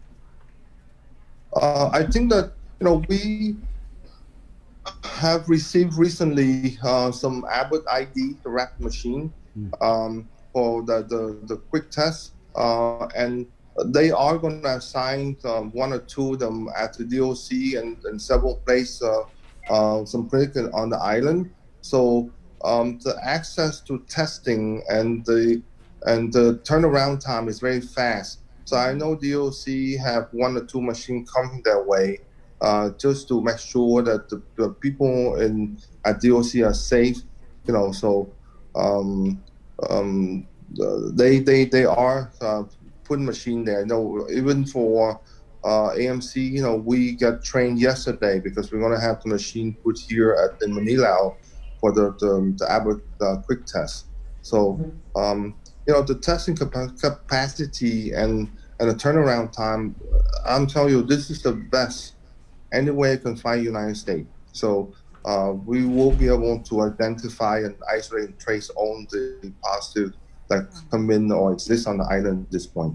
Doc, schools opening August 17th. What are your thoughts on that with the Governor's Physicians Advisory Group? How key were you guys in this process? The school need to be open. The CDC says it's safe to open. The Academy of Pediatricians, they say it's open. So it's better for the kid to go to school and have a better education, because the kid at home, they have a lot more negative effect than they go to school. They all have implement some guideline there that are very strict to minimize any risk of infection for for the student and the teacher and the worker there. And we try our best we can. We really can't predict it. And the worst scenario is there's a positive case in certain area, and they have guideline to kind of to handle those situations already. So everything is in place for them to start school back in August. All right. We had a comment here. Currently in a quarantine facility at Windham, musty, not well taken care of hotel, but food is delivered 3 times a day. Good, clean food. No issues with that. Question though, how can they keep us in quarantine without proving that we have been exposed or confirming an illness? It would not be against the law if we did not volunteer. Well, we've covered that. Chris, I send you a curve there that most people would understand that curve and why we base our decision on testing on day 7 and why we keep them there. Okay. We don't like to do that at all, but we are somewhat a very low positive in Guam right now because what we did in the past few months. And, even if they come on island, they just flew in, you cannot pick up the virus if you have any until around day 5 to day 7.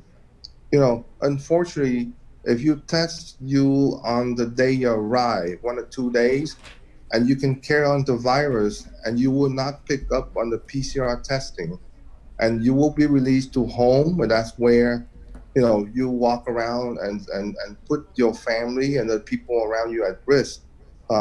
So to maximize the identification of the virus, we have to wait to day 7.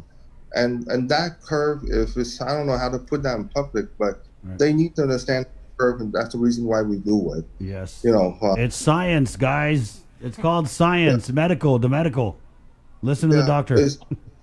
It's not that we want to do that, and it proved, 22 of them is positive, and they absolutely have no idea if they first come in, but they get sick on the way out. So that's something that is save your family, it save your neighbor, save everyone, the public. I really, I probably get in trouble saying this, but the recent case that the people in the hospital, they have the PCR coming in, and it's pending, and they're supposed to be on the quarantine hotel, but just like most people that attend home, we hope that they stay on home quarantine, but majority of people don't do that, and that's how these people get sick, and now we have to worry about it. Yes. So you're basically saying the patients hospitalized at the Guam Memorial Hospital were on home quarantine, and they broke that quarantine. You can't argue and get mad at the governor or the PAC. We do things because we have data, we have evidence, and we try to protect Guam as much as possible. And you can't argue on the fact. And so that's why it's important for people to understand that curve and not blame, Dr. Cabrera, blame the PAC, blame the governor.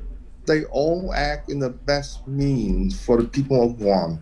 And the reason I show you that curve, Chris, so you understand that, we not just make up things. Yeah. That's the stuff where reality is. And we base that on the data. It's not our emotion we do. It's not politics, not any type of financial gain or whatever. This is where I just get back from the state. I feel so much safer here on Guam than anywhere in the United States. The reason we do that because the governor exercise and listen to what the PAC say. You have to understand. She needs to make a decision, but she make a decision on what 20 physicians in the PAC try to guide her. Doc, can we go back, because I didn't hear your answer. There was a little bit of a glitch on the Zoom. So are you saying again that the patients, the COVID patients hospitalized at the hospital were supposed to be on home quarantine, but that they didn't follow that quarantine and it led to the exposure and contamination of other members of their family?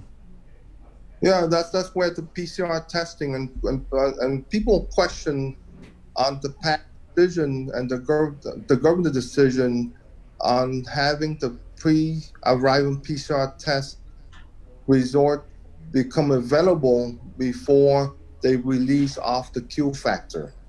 This is where one example where before the Friday guideline that we allow people that have pre-PCR testing that's pending to go to hotel quarantine or home quarantine and expect them to stay home. And this is where the typical, most of the time is that they violate the quarantine and they go out to the community. So, you can't argue why do we take necessary step to put the people that have PCR pending in the Q factor until we know the result, because they have it pending, and when it come back, it's positive. Wow. So you cannot blame the governor, you cannot blame the PAC and make decision on Q factor on the PCR pending. It's pending means you don't know you're positive or negative, and all you need is one case to kind of hurt the community. So it's very important that the people have the right fact before they start saying why we do that. So it's So they went into they went into the QFAC and tried to test out. Or they arrived with it. They arrived with a pending PCR test. Is that what you're saying, Doc? And then they were allowed to go and home quarantine. Yes, but Chris, Sabrina, that's fixed already. That's we closed now. that loop. Right. Okay. Yeah. Because of this, though. No. We didn't know about this thing. I see. We decide on the new guideline Friday that we cannot take that risk, and just this case here just proves that's the reason why we make it. We make the decision. Right, because I thought that that you come in and you have to have that test and it has to be negative in order for you to be on home quarantine. No. Yeah, but based on last Friday it is. Before that, people want to let and can go home and do home quarantine, which we kind of disagree, but we finally say no, we put our foot down. And at first when the guideline come out, people was complaining about it, but they can't complain it now. Because now we have the 4 COVID cases. Right. Yes. Well, Doc, thank you so much for joining us. Is there anything in closing that you want to add out here? For everybody, Chris, Sabrina, the PAC and the governor really do the best we can. It's really nothing about there. People say it's politics. People say it's financial. People say it's whatever reason is. It's not. Okay. All the PAC are all volunteer. We cancel our clinic. We cancel our patient. We spend a lot of time, our own time to try to make a decision to move on forward. And we really ask the people to be patient. We all go through together. We all need their help on make sure that when they quarantine, you stay at home and not go around, because even when you come from the low risk or you have a pre-arrival PCR that's negative, you still have the next 14 days that potentially you can carry the virus and give to somebody. So stay home, and don't go around until you have the testing out at 7 days. Okay, when you go home, you have testing out 7 days. Until you have that second test, you need to kind of really watch yourself, because again, we live on an island and we really have to rely on each other effort to keep warm the way we are right now. Okay. We hear you. Got you, Doc. Thanks, Doc. And wear your mask. wear your mask, wash your hand, and if you don't have to go to any gathering, stay home. Stay home. Thank you guys for yelling. Yeah. That's the only way I hear it. I don't hear it. If you say, stay home, be nice, I don't hear it. But if you yell it, then. Okay. Thanks, Doc. Thank you, Doc. You're welcome. Okay, Yeah, appreciate bye-bye. it. There you go. From the Physicians Advisory Group, Dr. Hoa Wen here at 8:14. Hey, we got to take a break. Man, I forgot to ask him about fentanyl. Oh. Yeah. Okay. So we'll take a short break. We'll come back with more of the link right here on Breeze 93.9. On the way, we'll talk with Teresa Areola. There's a bunch of stuff going on at Guam Behavioral Health and Wellness Center. Vice Speaker Talina Nelson's also coming on, and Sergeant Paul Tapao, the Guam Police Department. And then at 9 o'clock, we continue our KUAM News Decision 2020 candidate interviews. And the candidates, is your Godzu coming on? Who's your Gajo? No, I'm just asking these guys. It's a rhetorical question. We have Tony Ada, J.I. Cruz, Ken Leon Guerrero, and incumbent Sabina Perez coming on Decision 2020. That's 9 o'clock to 10 o'clock, okay? And it's coming up right here on the link, on the Breeze. Good morning, Guam. We have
Self-storage, conveniently located near the Harmon McDonald's. We offer affordable rates, online payments, and auto bill pay for your convenience. Plus gate access daily from 6 a.m. to 9 p.m. Call us today at 648-7867 for more information.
Music there, my buddy Mike Siegel from Ipanese. I don't want to go to town. 822. It's the link on the breeze. 93.9.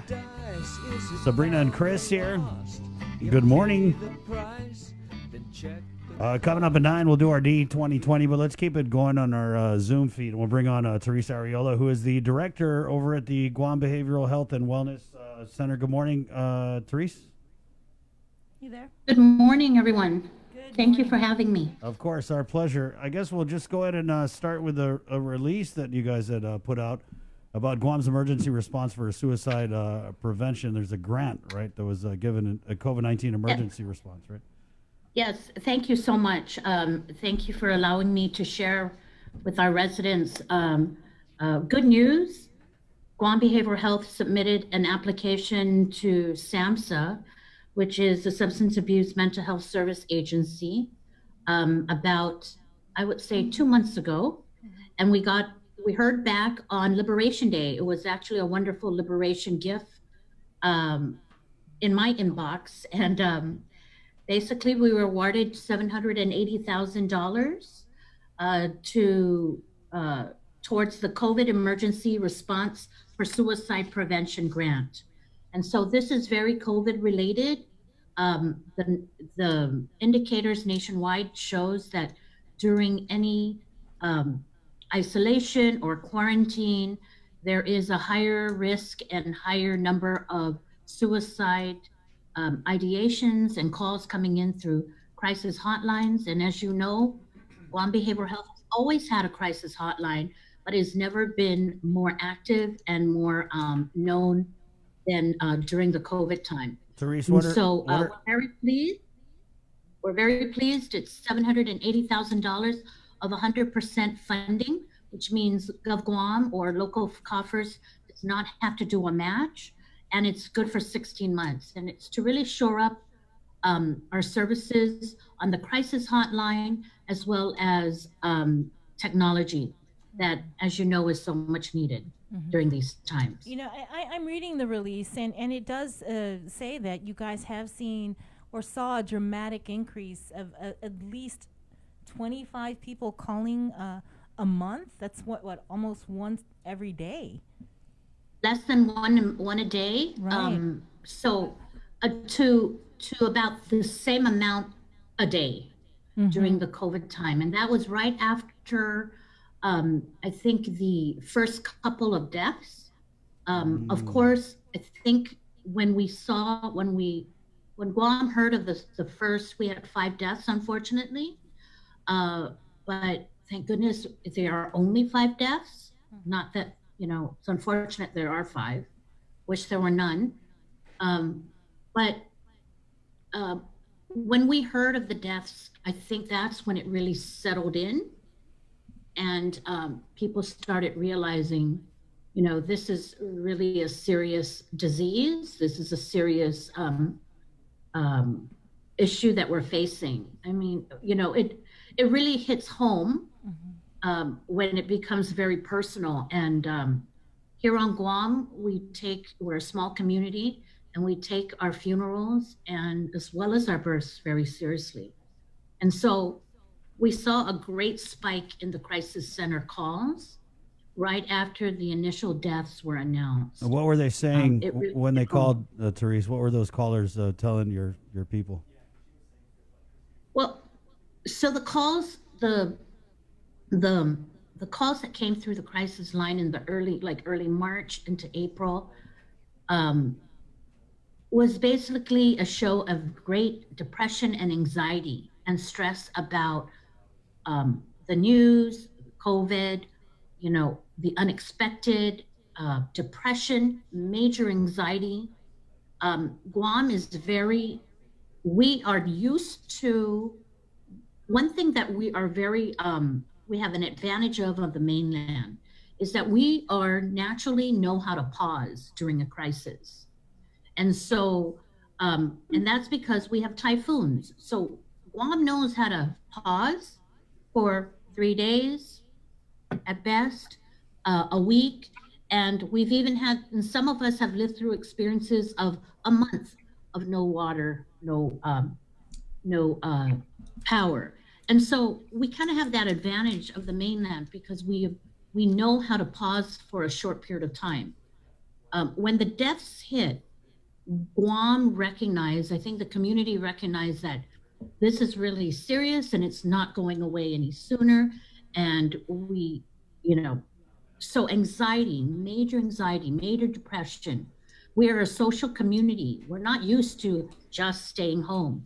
We are a familial community, society. We're used to getting together with our first cousins on weekends, going to the beach together. Social, we're such a social community that being told to stay home is a foreign thing to us. But our advantage, and national folks have asked me in different national calls, and actually this whole week, I was sharing with Chris that I'm in a national conference all morning from 1 to 5 a.m.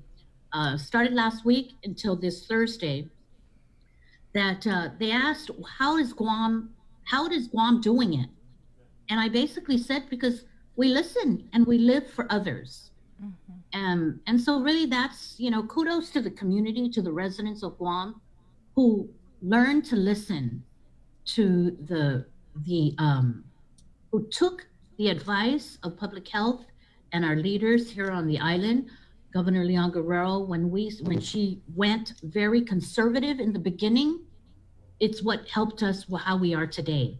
And so we are, compared to national states, we're doing very well. And that's because our community, honestly, I believe because we live for others. We are masking, we are social distancing, we are washing our hands, not necessary for ourselves, but so that others we love and others we run into don't get sick. Right. Therese, this affects everybody. So I would assume that this also is taking a toll on your staff and the individuals that are manning this crisis hotline. So are there any kind of services or decompression that they had to go through? So absolutely. So Guam Behavioral Health was considered an essential agency. So we've never stopped working either. And so we have been open. We've been open. We've never closed. And so recognizing that my staff are going through the same stressors, same worries, concerns that other people of Guam are, who have the advantage of staying home with their loved ones and finding comfort in that, we immediately let the word out in our staff that what we're offering the people of Guam, we're offering ourselves. So self-care is something we talk about very often with our employees. Teresa, taking care of yourself. So self-care is a big thing in our field. Is the tone, the content of these calls, has it changed from what you were telling us at the onset and the duration of the lockdown to now? Are you starting to get calls? Because what I'm hearing from people is they're overwhelmed, they're drowning, the bills, banks, collectors, landlords. I mean, now that we're in peak or 3 and we're back to, the so-called normal, what we're having now is people are facing the realities that we weren't even thinking about because we were thinking we were going to die the last 3 months. So is that kind of like the calls you're getting now? Right. So exactly. So in the beginning, the crisis calls were more about fear of the unknown, anxiety, how long is this going to last? And then it plateaued.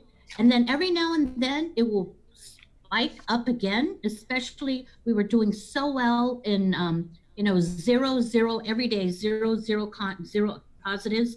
And then if you recall, sometimes we have these 11 out of the blue, 11 spikes, 12 spikes. Those calls will come in because what's going on? Why are people still spreading the, why is there still a spike when, again, as I mentioned, our community is predominantly very, very obedient. They listen because it's a health issue. We take public health very seriously. So the calls went from those kinds of anxiety, the unknown, to then prior to the federal funds coming to Guam and the programs rolling out, Then they became, my bills, concerned about the pressures of, how am I going to take care of my family? But since then, we saw a decrease, and what we notice is the trends show that as soon as I guess I forget what it's called, the stimulus, the stimulus funding came through rev and tax. Those who have applied and or sent out their or filed their taxes automatically got a EIP. Stimulus. Right. When the local funding that Governor Leon Guerrero put out started rolling out, then you saw a decrease. So you immediately saw a decrease that people, and so the decrease is an indication that somehow they're being comforted and relieved. And so, and it coincides with the release of funding, just like towards, like before PUA, the Department of Labor program rolled out for employees who have lost their jobs or lost hours. There was those kinds of calls in the crisis line. But now that PUA is pushing out, you're not hearing those calls anymore. So it's kind of flattening out. And then you got less of a calls when government agencies opened up.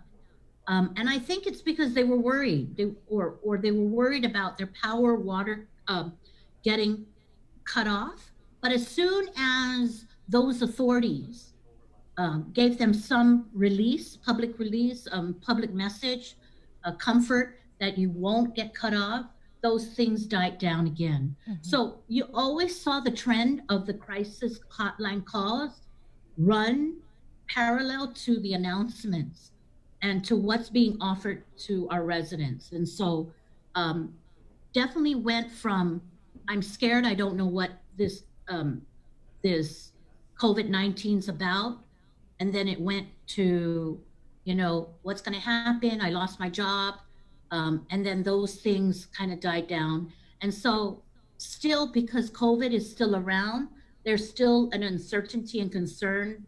So now you're seeing more of the normal calls that Guam Behavioral Health gets: anxiety, depression, things of that nature, especially among folks who are, unfortunately, and this is with one of the main components of this grant, this suicide prevention grant that we just received last week, is the domestic violence component. You saw an increase of calls when you're already living in a domestic violence situation and you have no comfort or relief because you have to stay home with that abuser. And so this grant is going to address those kinds of outreach to those folks who need the help, who are dealing with domestic violence as well. Domestic violence that leads to major depression, that leads to calls into the hotline that they can't handle it. They're thinking of killing themselves. Therese, how is this money gonna help? Like, what are you gonna buy? What are you gonna spend it on?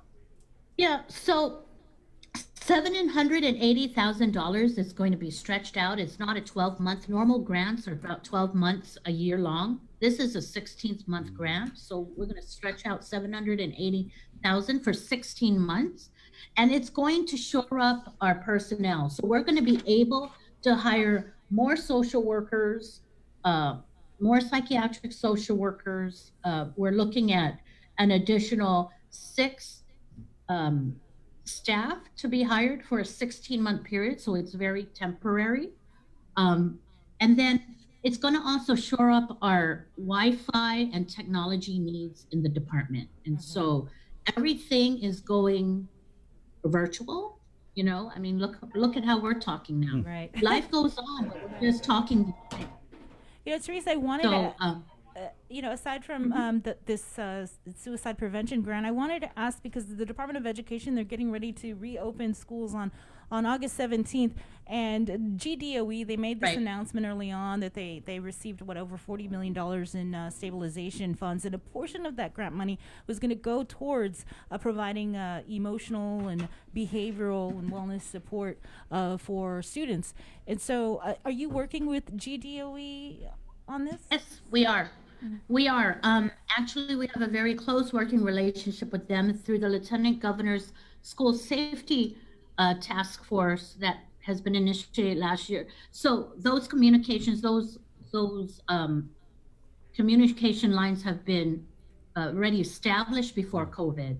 And so it was very a natural progression that once COVID hit and they received these funding, we're just partnering with them. And so I've had meetings with John Fernandez and the Lieutenant Governor, who were so they received a pocket of funds, as you mentioned, and you might have heard that they're doing a lot of training with their staff. So that's what that funding is going for, training their staff, getting their staff ready. We are complementing their training, and so we're in the process of developing a video as well as a poster series for the classroom, for those who are going into the classroom, for the children, for the kids. And these are a lot of like self-help, calming posters, breathing exercises.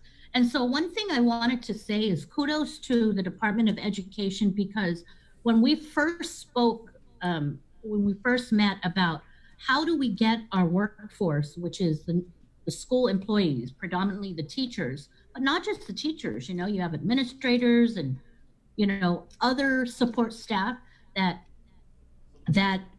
are now thinking they're going to go back to school when they have been out of the classroom and the school property for 6 months, right? Since mid-March.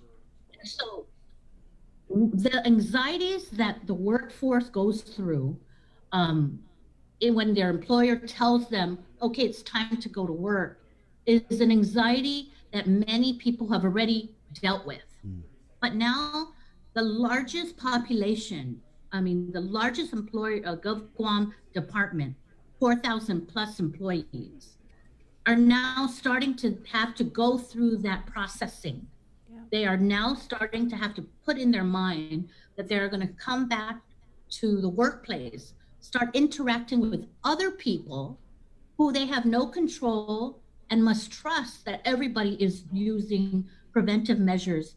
Because honestly, you don't know, the one thing about like at Guam Behavioral Health, for example, our department, I know exactly how we're practicing safety, because it's a mandatory masking.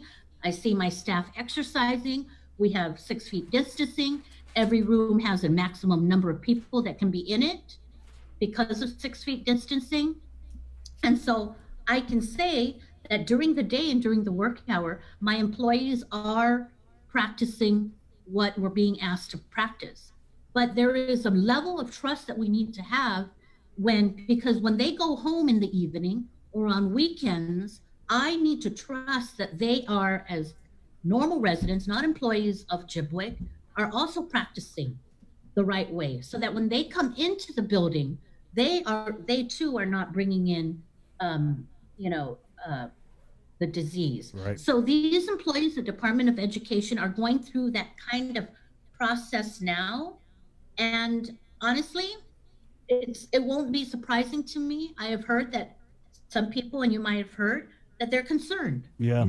Initially, you hear of certain employees or staff or teachers not wanting to come back. They're still worried. Yeah, I was talking to a teacher, Teresa, telling me that during the non-COVID, all the time, parents, and it's a sad reality, parents have to work, then have daycare, they send their kids to school sick, because in their mind, where else are they going to go?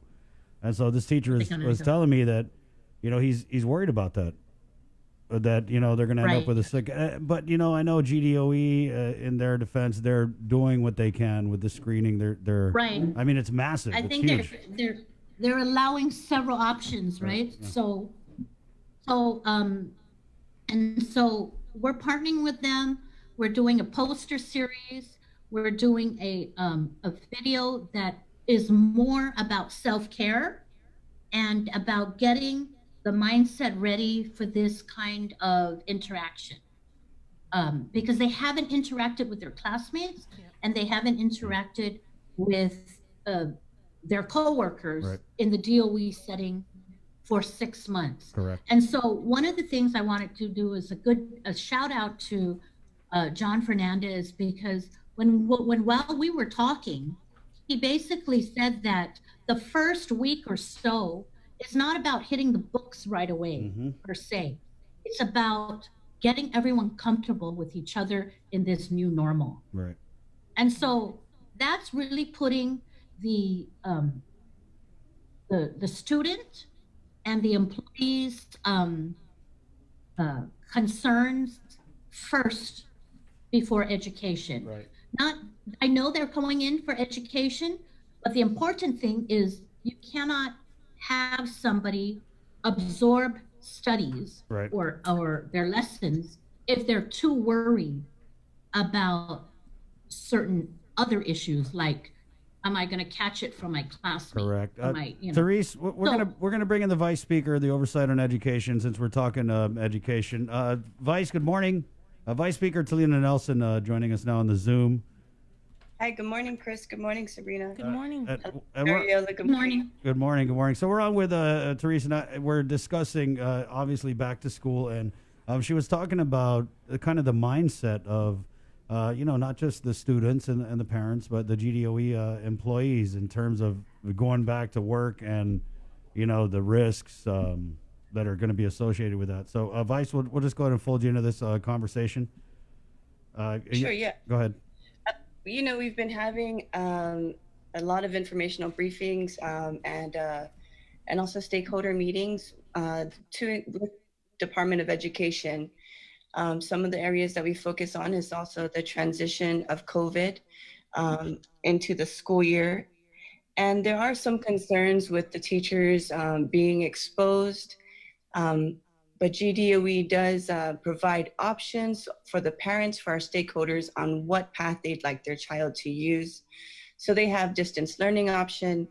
I wish GDOE would be here, because they're really the ones that are doing the mountain of the work to showcase the enormous job that they've done. They also have block scheduling for our students. In our hearing, they did a video for us, and they showed how each school is implementing 6 feet social distancing.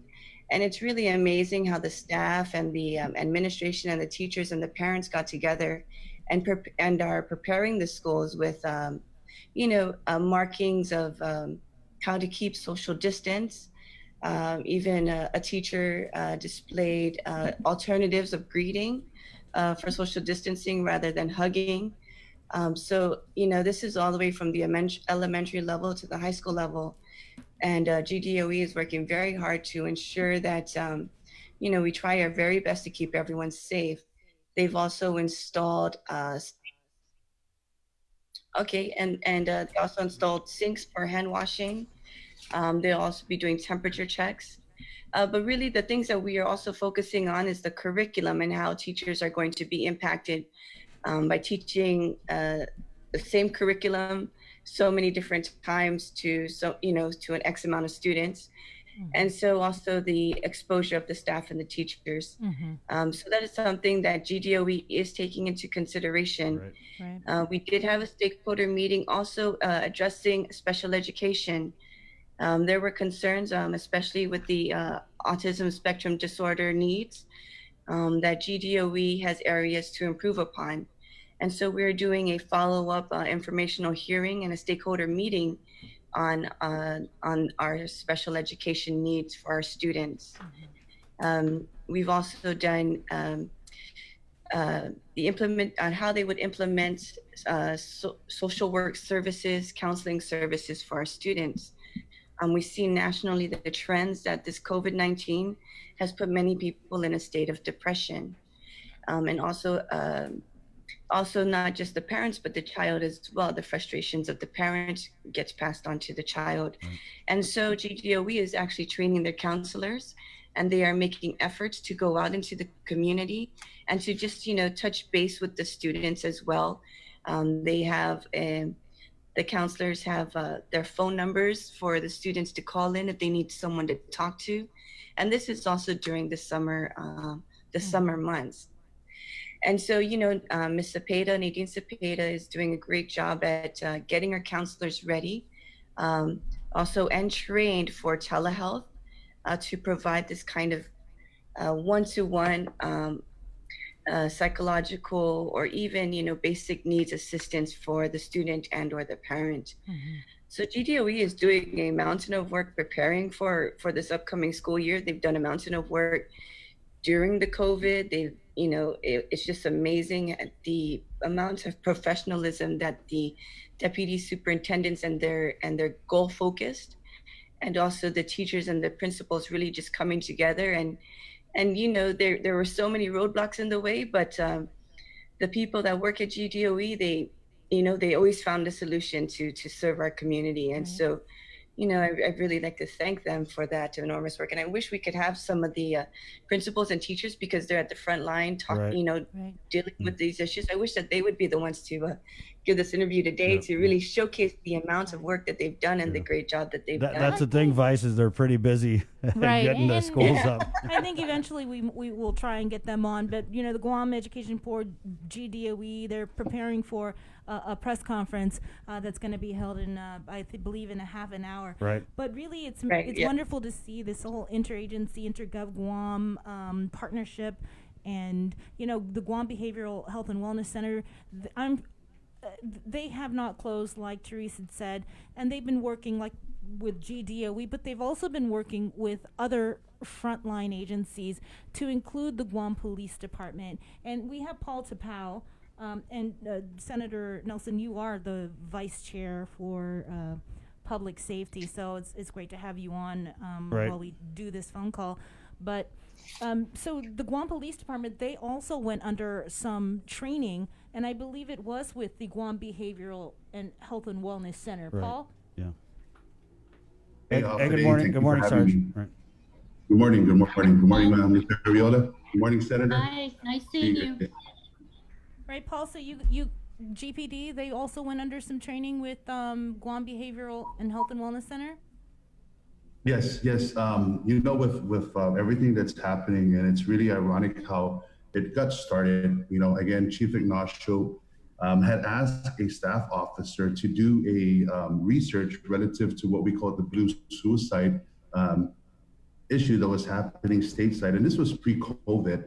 So with the study that came back, they showed a significant signs of our frontline officers, our first responders, who pretty much didn't have the resource or the availability to cope with the stress associated with the job. So coming back with the findings, and of course doing the research and finding assistance in where we can actually lay help to mitigate these issues that our frontliners here in Guam may be exposed to. We went ahead and formulated through research and of course to grant research, we were able to work with the Department of Justice, and we were able to secure a mental health and wellness grant under LEMWA. And in doing so, we wanted to create, the vision was to create a peer mentorship group within the Guam Police Department. So taking the first steps in meeting with the build team and understanding the needs associated with what we needed to do, we reached out to Guam Behavioral Health and Wellness, and of course, Ms. Ariola has been very instrumental. She was talking about the SAMHSA grant and dealing with the COVID issue with suicide, and the team that came out to assist us and provide the training for the Grief Talk, the CIS training, and we're also going to be moving with the Connect, and of course the post issue with suicide prevention within the line. Was spearheaded by Guam Behavioral Health and Wellness, the Peace Program, so the Peace Team. And I'm also privileged and honored to be a part of that Peace Team. And it's having the likes of Ms. Michelle Sasamora and of course her team coming out and sharing with my peers about how coping, understanding grief, and of course dealing with the idea of suicide, and it's real.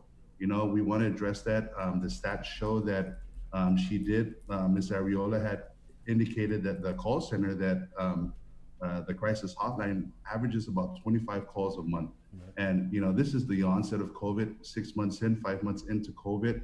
And it's the beautiful thing about where we are with our peer mentoring group is that we formulated this partnership now with Guam Behavior as a safety net in which we can work with and are willing to work with Guam Behavior should we need additional advanced assistance in providing care. So, you know, we are taking the baby steps, but these are big strides with moving forward with addressing our frontline workers, particularly with our GPD personnel, not just our uniform officers, but also our civilian support employees, in addressing just mental health and wellness, and you know, understanding that we can, through the trainings that we've received with Guam Behavior, we can address these issues from the front line and from a peer's perspective, so that there's this understanding. So again, Ms. Ariola, thank you to you and your team for affording this opportunity for the Guam Police Department to work again closely with Guam Behavior and Health and Wellness. Thank you, Sarge. Vice, I wanted to Thank you, Paul. Thank you, Teresa. Vice, and I thank you for jumping in. We ended up running late. You know, I had the time blocked off for you, but I wanted to kind of seg into, and we've got about 9 minutes, so maybe we'll do a little round robin. Vice, I have heard you say some very eloquent and passionate things on the floor of the Guam legislature about, you know, addiction and, you know, drugs and the many struggles that face our people relative to these issues. And we wanted to kind of touch on fentanyl a little bit as, you know, there was a raid. And I'm just starting to hear things that are really concerning to me. Yeah. And, you know, we'll get Sergeant DePau and then Teresa also to comment on this. But Vice, if you could just give us your take on this, and have you heard, as I have, that fentanyl and, you know, pills with fentanyl are on Guam, and that, you know, people are taking them, and that, you know, in some cases dying. In some cases dying. So Vice, go ahead and we'll give you the floor on this. Yeah. And have you heard, as I have, that? So yes, you know, we do have a drug problem on our island, and very little attention is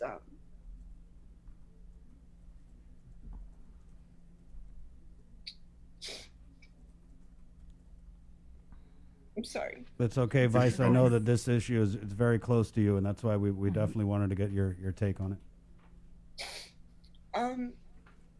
So we have, you know, I have heard, and I have seen of access to fentanyl, and also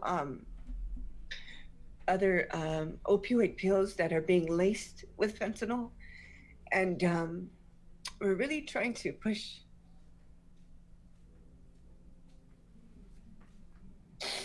This is how you respond. This is how serious this is, guys. So Vice, you know, do not apologize for this. This is exactly how I feel. I'm on the same page with you. If I could say something.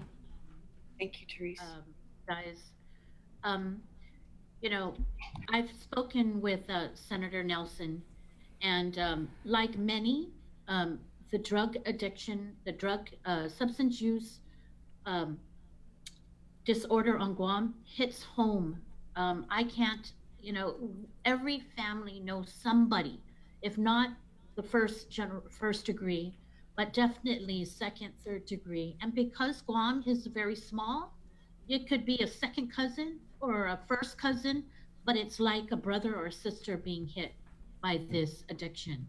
And so I've spoken to Senator Nelson about this. And so her reaction is a reaction coming that's very personal. We all have somebody that we know. It could be a brother, a sister, a mother, or a father even. And so the fentanyl issue And the opioid issue is a big issue on Guam. Guam Behavioral Health has several SAMHSA grants that specifically support New Beginnings, which is our drug and alcohol division here at Guam Behavioral Health. We have outpatient programs, intensive outpatient programs, education programs, groups that are offered. We even have peer specialists so that those who actually walk through the experience, who are in recovery, who are addicted or in recovery, can talk. That has been the most known effective strategy to approach others who are going through this same darkness in their life. And it is a darkness. And so we have Guam, the New Beginnings division is the drug and alcohol division. We're here, we've been here, we do outreach and we do partnerships with other nonprofit organizations, or not other, nonprofit organizations on Guam, such as Sanctuary for the Youth, such as Salvation Army and Oasis for adult female and male population. Thank you, Therese. And so, Sarge, we're really just up against the gun here, and it's my bad. I should have brought this up earlier. But Sergeant Paul Tapao, Guam Police Department, fentanyl on Guam. What can you tell us in 60 seconds? First and foremost, my heart goes out to the vice and of course everybody that's going through this. And 60 seconds, really, it's not an ample amount of time to address what we're facing with a pandemic. First with crystal methamphetamine, but now with the gradual use, and we're seeing a significant increase of opioids abuse, and of course, we expect to be fentanyl. We're still waiting for results. However, as a community effort, and this is where the community needs to understand, it's going to take a community to address this issue. The Guam Police Department can always do interdiction, but we're moving towards community-oriented policing and doing prevention and partnership with nonprofit organization, and of course working with the families.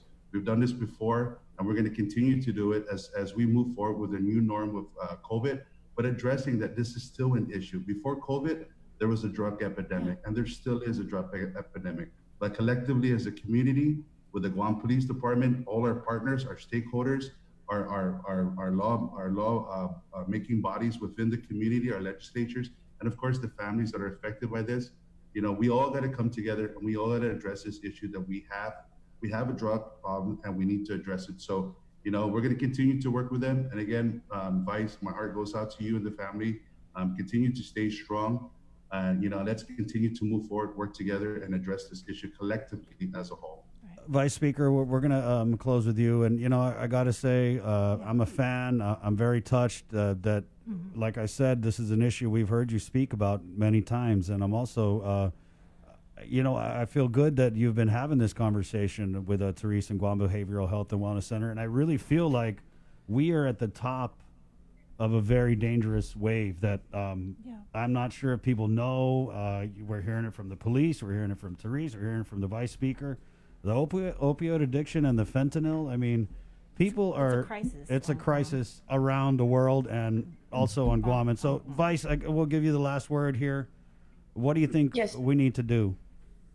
So, the opioid epidemic and crisis is not just singularly to Guam. It's a national impact.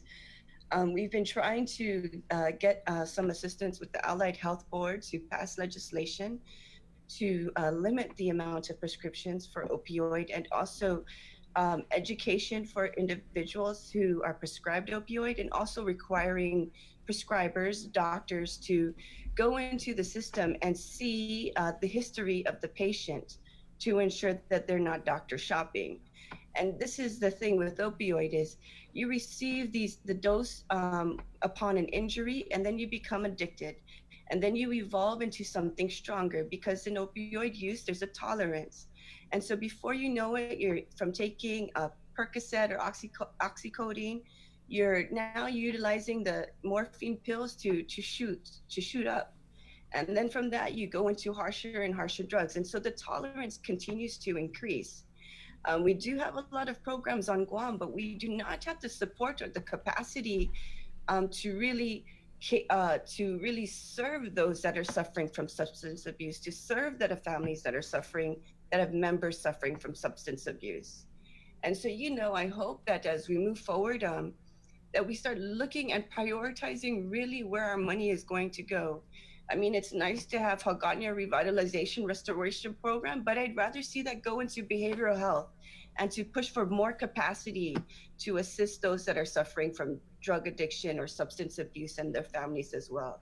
So I think that this is a good time to refocus and to really see the needs of our community, and to slice away the agencies temporarily that that do not directly impact the social well-being of our community. So thank you very much, Chris and Sabrina. Thanks, Vice. And, Thank you, Vice. Sheila, Thanks, thank you. Therese and Paul. I couldn't have said it better myself. Therese, thank you so much. It was really good to get you on here. Wow, we just covered a lot of ground. Yeah. Sergeant Paul, Thank you so much. Thank you, Sarge. Thanks, guys. There's a lot of stuff we wanted to get to you about, but we'll catch up at a later Yeah. date. But I just really wanted to use this platform to kind of pierce the veil on this issue, and let's get it out there, because like you said, Vice, like you guys said, Sarge and Therese, we got to talk about it. We got to talk about it. We got to normalize this as part of the conversation. So thank you guys so Talk much. about Would it love and to do be something back on about your it. show. Right. Talk about 3.7 detox unit. Okay, we'll do That it. could Right. be another topic. Okay, thank you. Thank you, Be Vice, safe, guys. Sarge, Thanks, guys. Therese. Thank I'll you. see you guys. Take care. Thank you so much. Estad, Stay Jos. safe. Wash your hands. Sure. Okay. 9:03. Yeah. Wow. That's the link. That's what this is on the Breeze 93.9 903. We're proudly sponsored by Calvo Enterprises, ITNE, and Ambrose Inc. And just like that, let's seg right into KUAM News Decision 2020, where we'll start our candidate interviews with. Okay. Yeah. Okay. Yes. Okay. Good. With incumbent senator. There's a lot of hand signaling going on here. I don't know. Senator Sabina Perez, Democrat. Good morning, Senator. Good morning, Chris and Sabrina. Thank you for having me on the show today. Of course. We'll just get right into it, and we'll start the clock right now. Senator, while we're on this subject of opioid addiction, we'd just like to get your thoughts on what you would do if to help fight this if reelected to another term. So I think, I would like basically tag off what the Vice Speaker was saying. I think we need to prioritize our resources in regards to making sure that we have funding available to address this. I think also, if I'm not mistaken, a lot of this was actually pushed by pharmaceutical companies, and really kind of holding some of these corporations accountable to provide some of the resources that are needed to counter the addiction problem that we're facing, our community is facing. So I do take this very seriously. I think it's sad to see the impacts in our community, and I'm always a supportive of any efforts to stem that or address this crisis, whether it's opioids or meth and ice. I think these are issues that really need to be dealt with. It's really hampering our community. So yes, those are some of the things that I would like to maybe work on. I'll definitely work with my colleagues to find solutions to address this issue. Okay, but you made the decision to seek re-election. What are some of the other priorities that you plan on focusing on if re-elected? So my platform has always been sustainability, and it still is. The difference is that it has evolved to address COVID-19, even more so than now. Sustainability is very vital. And as you can see, it's not just about, for me, in my election, in my term, I addressed the issues of natural resources, and that still is also very important to me. But it is expanded to, how are we going to diversify rather than having, immediate high turnover tourists, and looking at more of the high profit margin type of tourism. Of course, keeping our population safe is very important, and that has to be guided by the health and safety of our community. So whatever economic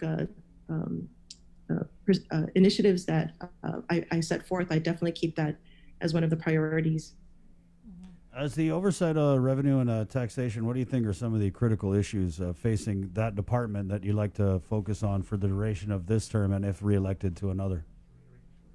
Yes, so my office has actually been drafting some rules and regulations for some to help close the loopholes in regards to collection. So, we talked about the bed and breakfast. We are on the verge of introducing legislation to kind of close those loopholes and to increase enforcement. Also, with the bonded warehouse, we're seeing some of a lack of collections in that regard. And there was an OPA audit that came out, and my office is definitely working on producing legislation to help close those gaps. I think also in working with Department of Revenue and Taxation, it's very clear that they've been doing a lot of work to collect 800 million taxes and more, and so that's without the tools that the tools that can help them increase their efforts. And so I am on also this week I plan to introduce legislation to assist with that in regards to automation. So it's kind of tagging on to what the Speaker, Senator Terlahi, has introduced. I'm also I'm producing a bill that is on a similar vein, but it's different in some respects. So I am also looking to help support DRT in their efforts to help address shortfalls in tax collections. Well, speaking of shortfalls, you did hold an oversight hearing regarding the quarantine facility procurement, and we hadn't heard anything else since then. So yes, can you give us an update on that and what you're doing and what you think will be done before the end of this term? Sure. So yeah, that's a great question, Sabrina. I know the last time we talked, we were talking about oversight hearing, and I am actually going to introduce, so you heard here today that I'll be introducing legislation in regards to the Emergency Health Powers Act. And what was very clear from that oversight is that procurement law was not followed. In fact, there was this new route that was done. It was called emergency purchase. And so what my bill would do is would basically close those loops to ensure that proper procurement is followed. And also it because I think it's very important when we're talking about public funds, especially at times like these, we should not be lax. We should not lax the rules when it comes to these very much, precious funds. And, to see, one of the things, the oversight that was, and one of the findings was that, the people that were involved in the procurement were hiding behind, attorney-client privilege. Right. And this is something that, with my bill, it reinforces that it's the procurement officials that are going to be, responsible for carrying out procurement during this, any kind of emergency health crisis. But it also provides, it basically clarifies and bridges the two laws. So the Emergency Health Powers Act and the procurement law, it bridges those two to ensure that procurement law is followed, and that if any questions come up, we can hold these officials accountable. Because right now, it doesn't seem like anybody's going to be held accountable. Well, that remains to be seen. I think. I do think that also, it answers it answers the shortfalls in what we have right now. Right.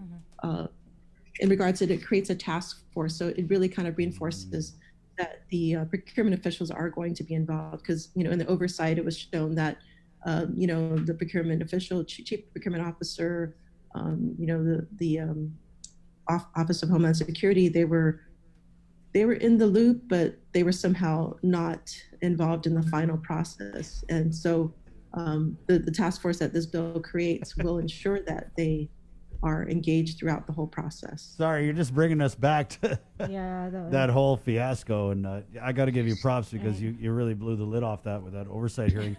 The senator, now that's emergency purchases and procurement, right? But procurement in general, even the non-emergency kind, just all kinds of malfunction, a quote a phrase. So how do you plan to address maybe streamlining that and you know, tidying it up so that we don't get these cases where in so many different emergency procurements right now, extensions, right? So we have the prison meals, we got the adult meals, and these are emergency procurement extensions that can even extend beyond a year. So how do you plan to work on the regular procurement? So yeah, I you know, in my study of the procurement procedures in GovGuam, it's very clear that the resources they don't have the proper resources. You know, speaking with the chief procurement officer, they don't have enough staff. And this is something that I've addressed with the governor, with the Department of Administrator, Director Byrne. You know, I've met with them and I've gave them my recommendations on successional planning. And I think this is a government-wide issue is, you know, in order to do the proper job, we need to have, you know, the training of our civil service, and especially with the procurement office. And then this is something that, you know, there's only so much that I can do as a senator. You know, I can create laws. I can, you know, speak to, you know, the administration, and you know, after the meeting, they said they were going to hire more people, but I feel like there needs to be more of a consistent effort towards ensuring that there are individuals that are trained, and I think part of the problem too is the pay. You know, within our government itself, you have procurement officials going to, you know, other jobs that pay better. So like, for instance, they go to the autonomous agencies, they pay better, and perhaps it's a better working environment because you're dealing with only one, you know, one agency versus with the GSA, you're dealing with government of Guam. And, you know, the working conditions are pretty, you know, pretty intense, I feel. And if you're coming in it as a new person, you know, you just got trained, you know, it could be pretty daunting. So, you know, really my hat's off to those, you know, officials and government of Guam workers that are doing the job in the best way that they can with the limited resources. And so the bill that I'm also introducing this week, another bill, would address some of these automation problems. Because I think, you know, in addition to trained workers, we need to make sure that they have the proper tools. So that's one of the issues that I saw in regards to procurement. Right. In regards to, you know, emergency procurement, I do have a bill, and it's, you know, I introduced it over a year ago, and I think in some ways it's good that I didn't like push it through because there are other changes that can be made now in light of COVID. And, you know, some of the, I was able to work through some of the issues. So as you know, when we introduce bills, I want to hear from the stakeholders and try to resolve any kind of issues that come up from it. And, you know, when I create bills, I want to make sure that, you know, it has the buy-in from the people that are going to you know, to utilize it. And so one of the reforms with this emergency procurement is that it does extend from 30 days to 90 days. It, you know, that should give agencies enough time to go through the typical procurement methods to not have to rely on emergency procurement, which is not what it was meant for. You know, it was meant for unforeseen circumstances and not to be used as a way to prolong a contract because there wasn't enough time to go out for a bid. So with the type of reform that I have in place for that particular part of procurement law, this would help address some of that issue and to hopefully get, you know, help utilize our resources more efficiently and effectively. Senator, the Emergency Health Powers Act, the amendments, right? You said you were going to be introducing legislation to make amendments to the EHPA? Yes. Right? Okay. Yes, so this is the superpowers bill, right? Yes, it is. Okay. So is there any changes to the governor's superpowers, or I think there was provisions in there that would Did you guys allow give her to X-ray vision? bypass certain procurement laws, or any changes to Yes. Yeah, that's a good question. And exactly in the portion of law where it states that the governor can suspend laws, in there we place that does not include procurement law, and that it's definitely tied to that whatever power she has, the governor has to abide by the procurement law. I see. So it is a qualification of that. Okay. Well, you do have about a minute left, so we're going to give you the floor to just give any sort of closing comments and your final pitch to why people should vote for you. Again. Yes, so thank you. Thank you to the people of Guam. I'm interested in running again for office because I feel like there's a lot of work to be done in regards to sustainability. I have great ideas as far as innovations to diversify our economy, and also in addition to continuing the work that I've done to make sure that our water is safe, with the introduction of the Safe Drinking Water Act, which is an overhaul. I've also expanded, protection of our resources, our land, by introducing the Zero Waste Act, and that basically would help divert land, expand the life of our landfill, and also help create a cottage industry to help establish a localized economy. And I think resiliency is so important for our island, and I think sustainability is so important. And I would like to continue the work that I've started. And having the experience of over this term, I feel that there's so much work to be done. So I do appreciate your support to help to continue the work that I'm doing to make Guam sustainable, not only in its natural resources, but financially, and making sure that our government is utilizing the resources in the most effective way as possible. All right. Thank you very much, Senator. Senator Sabina Perez there with her candidate interview right here on KUAM News' Decision 2020 on the link, Breeze 93.9. And let's move on to our next candidate from the Republican Party. He was on the show yesterday, and you missed that interview yesterday. You definitely missed out. But he's here speaking in a different capacity, this time as a candidate seeking election into the 36th Guam legislature. Please welcome to our D20 show, former Senator Tony Atta. Good morning, Senator.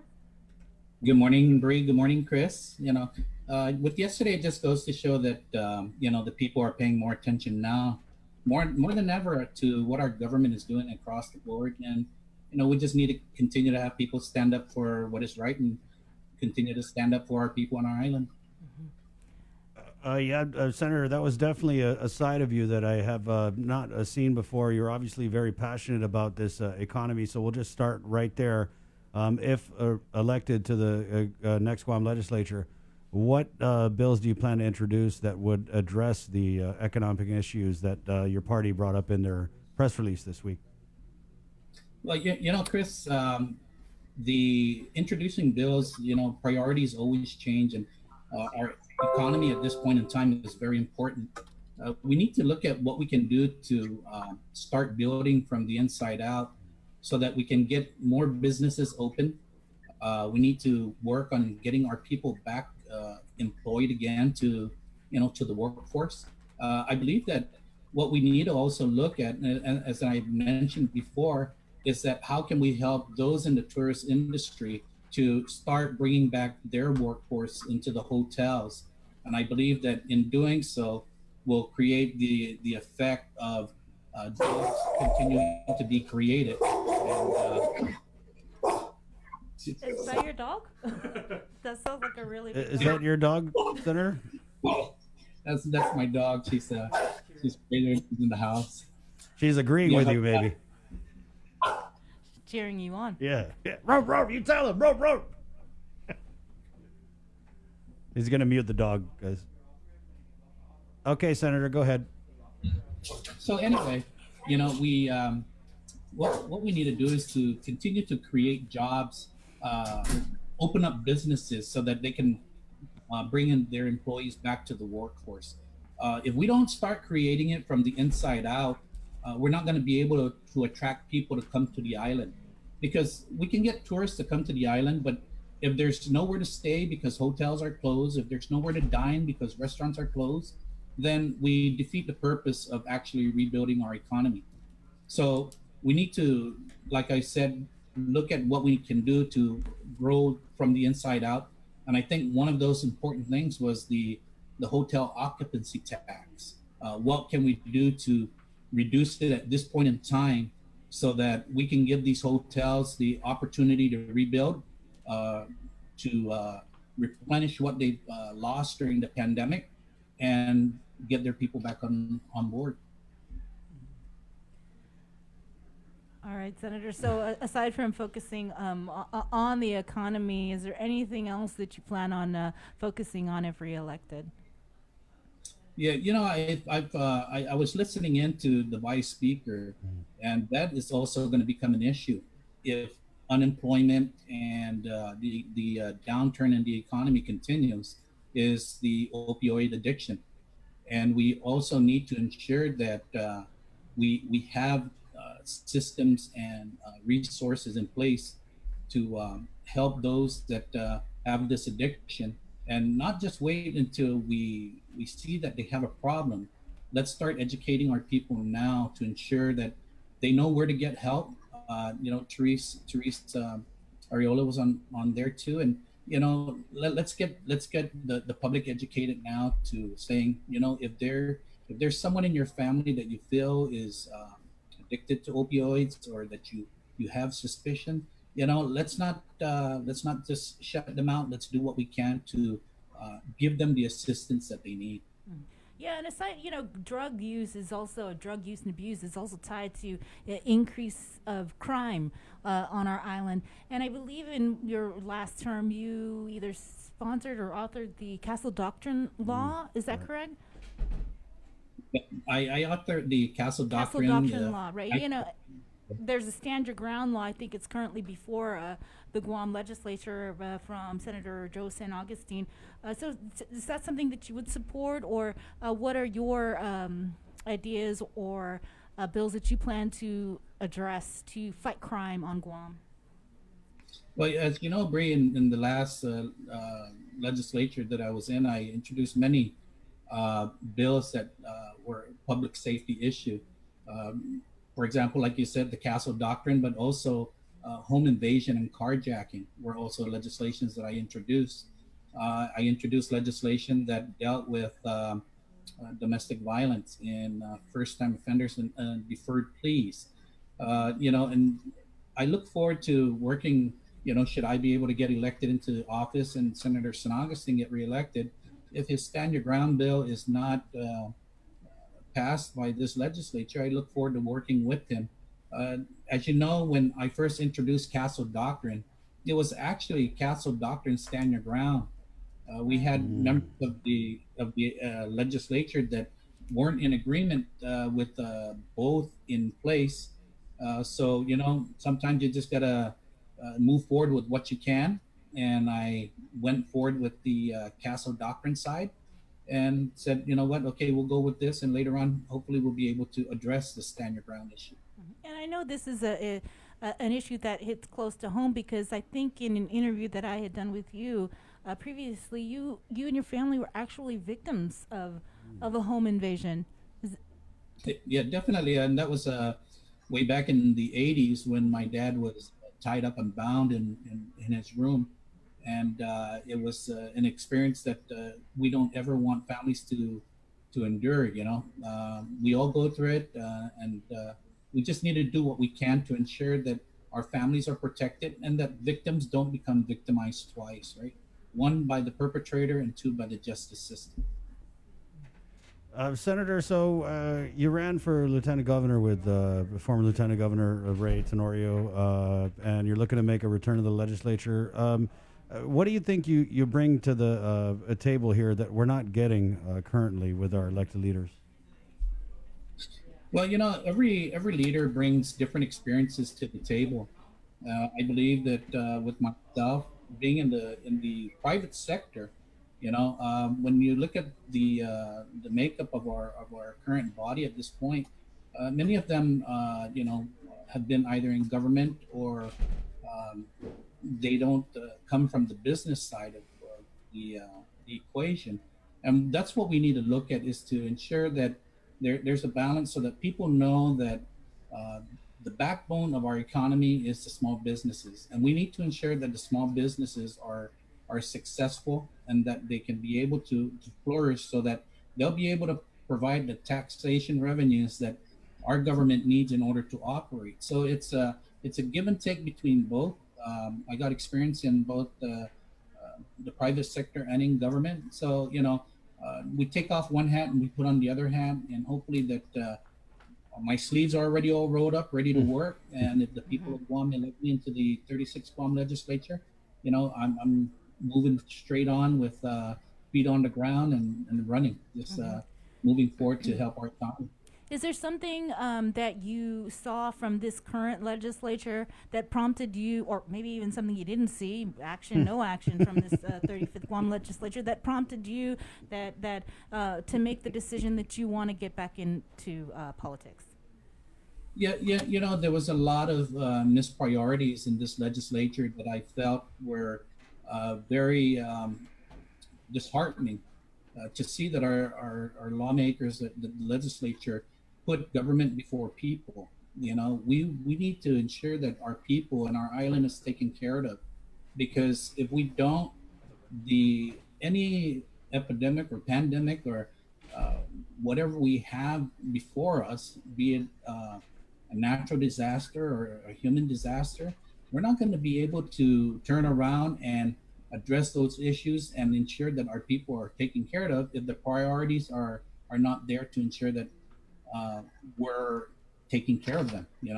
So that's what we need to do, is to ensure that and that's what I want to do, is ensure that the priorities are turned around and that we continue to focus on our people first.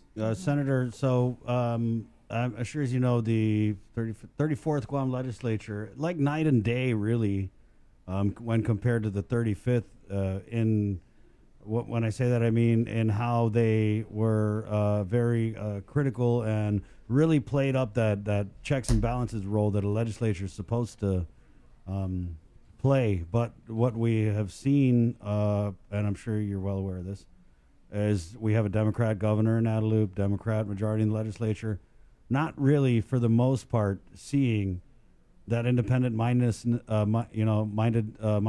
or even the check and the balance. I mean, there's like probably 3 senators that I can think of off the top of my head that really try and hold this administration accountable. How do you plan, if elected to the next Guam legislature, to do that? We need to call out the administration and hold them accountable, for not just the funds that is collected through the coffers, but also the funds that is coming in through the federal government. Transparency, we need to ensure transparency, and we need to ensure that the last time I checked, there were 3 branches of government, judicial, legislative, and executive. We need to keep 3 branches of government, and the legislative branch always needs to keep the checks and balances with the administration, so that they just don't go on, whatever they think they can do without the approval of the legislature is it's not going to go by in the 36th Guam legislature. I wanted to follow up on something that you had said yesterday about, the Democrats, they have control of the legislature and they basically did nothing, right? Zero, I think was what you had said, aside from saying the same thing about Guadalupe. But would you say that is a fair assessment, considering the fact, because of COVID, nobody really could go anywhere? The legislature, they couldn't meet in session because of, being on quarantine. So, I mean, is that really fair to say? Great. There's absolutely nothing that stopped our legislators from going into session. Absolutely nothing. The House and the Senate were still meeting during COVID-1. There was absolutely no reason why our local legislators could not go into session, and they found a way to do it weeks after. So there was no reason why they couldn't find that way to do it when the pandemic first hit. So is it to say that it's unfair to say that they couldn't do it? No, absolutely not. I think that when we have elected officials, during good times and most especially during bad times, they need to be there for the people and keep working for the people regardless of what's going on. Because if we're going to stop government in the middle of the pandemic, then I think there's no need to have anyone there to do anything. We need to ensure that our government is operational at all times, both the executive, legislative, and judicial branches, because whatever emergencies come up, we need to ensure that they can be addressed immediately and without hesitation or delay. Well, Senator, was there something else you wanted to? No, Senator, we're near the end of your time, so we're going to go ahead and give you the floor for the next And tell people why you think they should bring former Senator Tony Ada back to the halls of the Guam legislature. Thank you, Bree, and thank you, Chris. To the people of Guam, I've had the experience in government in the past legislatures. I served as your senator. In the private sector, it's always about helping people. Even in my own business, we continue to help our people in good times and in struggling times, and most especially in the struggling times. I'm ready to work as your senator in the 36th Guam legislature, and I hope that you give me the opportunity to continue working for the people of Guam in the next legislature, and I humbly ask for your support and your vote in both the upcoming primary election and the general election. Thank you. Thank you, Senator. Oh, there you Thank go. Former Senator Tony Ada, Republican Party. We've got a few Republican candidates here at 9:33. Let's keep it going and bring on the former chief of the Guam Police Department under the Cabo Tenorio administration, senatorial candidate on the Republican side, J.I. Cruz. Okay, are we there? Good morning, Chief. Morning, Chris. Good morning, Sabrina. How are you this morning? We're doing all right. Right on. I guess we'll just get right into it. But Chief, as a former chief of police, what do you think the Guam Police Department could be doing better in terms of combating the drugs epidemics that we currently have ongoing on our island? Well, obviously, Chris. Well, first off, thank you. That's a very good question, and I will tell you, law enforcement is at the front end of that equation with regards to the criminal justice process. So the Guam Police Department will be at the front end to do interdiction. Now, understand that there's an entire process, and I know that the speaker talked about rehabilitation, the same with the director of Guam Behavioral Health and Wellness Center, but specifically for the Guam Police Department, I think that a very robust interdiction process is what would help to mitigate the issue or to combat drugs on our island. As you know, when I was the chief of police, we had a strategy of policing called the Mandania Community-Oriented Policing Strategy, which had 18 initiatives altogether, one of which was the Mandania Drug Task Force. And that Drug Task Force was a multi-agency task force that came together, that included agencies from the federal government, the Department or the Drug Enforcement Administration, the Homeland Security Investigation, and we all came together to interdict drugs at the local level. So I would think that we really need to ramp that up, whether you call it the Mandania Drug Task Force or you call it whatever you want to call it. We need to do our part to step up that type of enforcement, to continue to combat drugs, to conduct those drug investigations so that we are ridding our island of that, and we're getting drugs off the street. So what will we be focusing on public safety? What's on your platform other than? Well, I'll tell you, thank you, Sabrina. That's a very good question. And on my platform, there are 5 different planks that I'm looking at, and a lot of the discussion as I watched the show yesterday, obviously the economy is at the forefront of a lot of people's attention. Mine holds the same, that before we can start looking at public safety, public health, and public education, which many people consider the 3 pillars of government, we need to get our economy going again. We need to get our people working. If we are going to be able to run the government off the taxes assessed on the working class, the people out there, then we need to get them working again. We need to get that going. So obviously that would be at the forefront. I don't want to put the cart before the horse by saying we're going to do all this, but there's no money to be able to do that. Right. So obviously, should I get elected into office, that's one of the things that I'm taking a look at. I know that former Senator Tony Ada was just on, and he talked about that as well. We're kind of in line. Our vision is almost the same with regards to trying to stimulate our economy and get our economy going, so that those social services like public safety, which is something that's very near and dear to me, we can continue to push that. The Guam Police Department is dealing with public safety in general, not just the Guam Police Department, is dealing with a shortage of personnel. And that's something that we need to take a look at. How can we increase our numbers to be able to have a sufficient amount of police officers and civilian employees to provide public safety to our people. So those are the things that I'm taking a look at. Obviously, the economy is at the forefront, but the three pillars of government are very important to me: public safety, public health, and public education.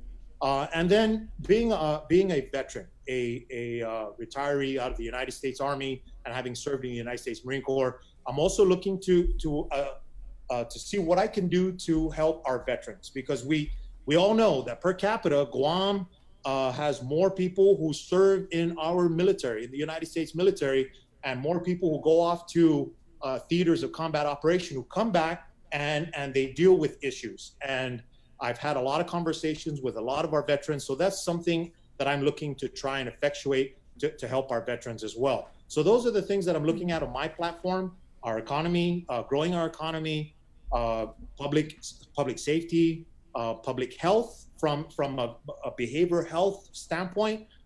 Being the former chief, I've seen that from a public health standpoint, and talking to some of the experts in the public health arena, that maybe we can do work in that space, in that arena, to kind of help out with it in public health. So I'm looking at that.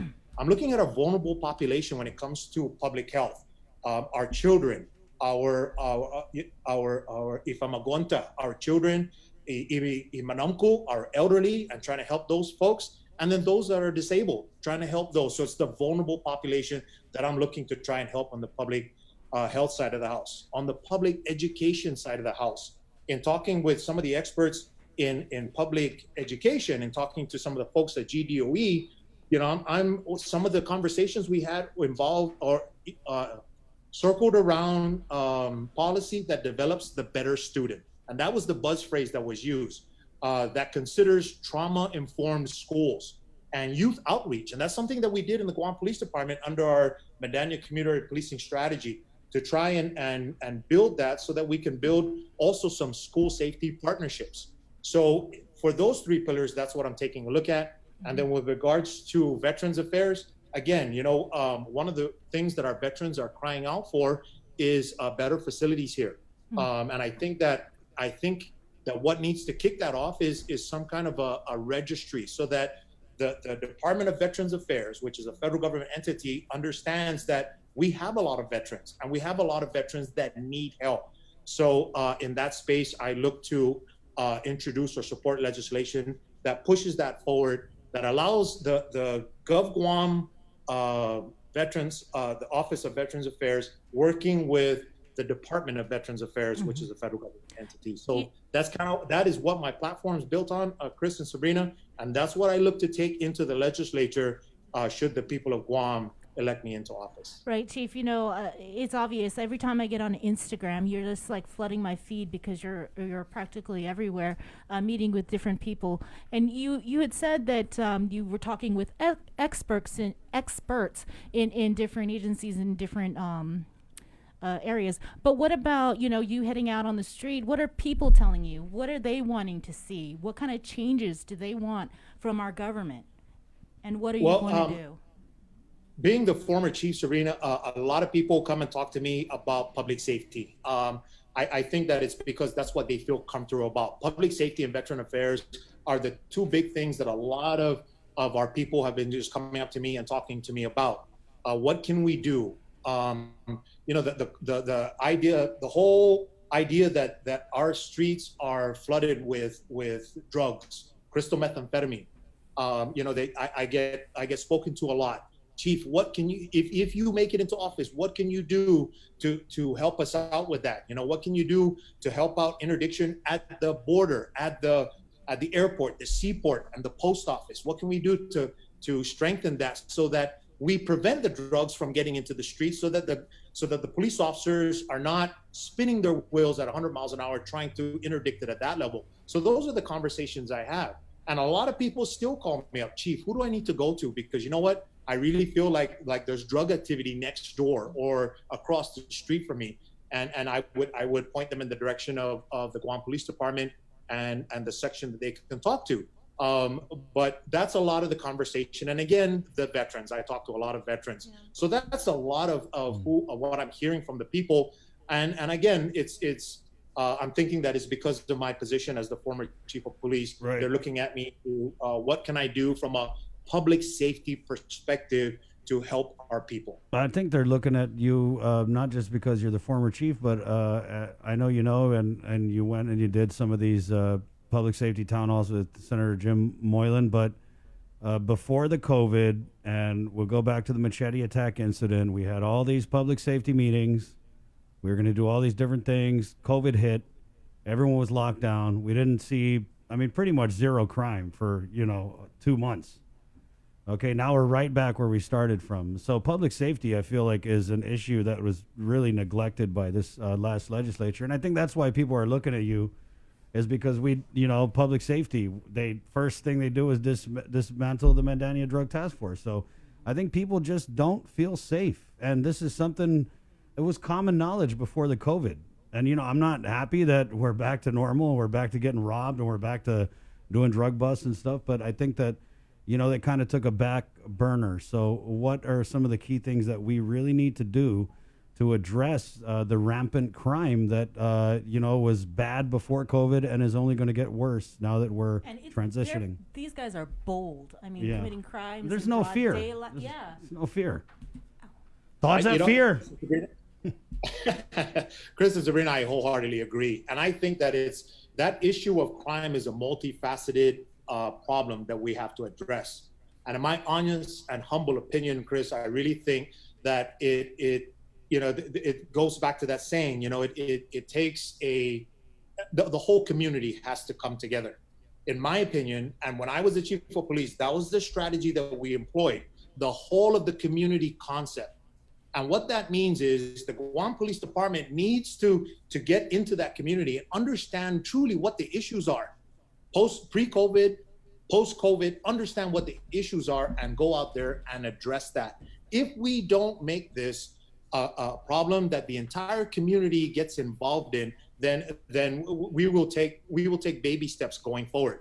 One of my strategies is to be able to get the community to work together with our public safety agencies so that we can build that.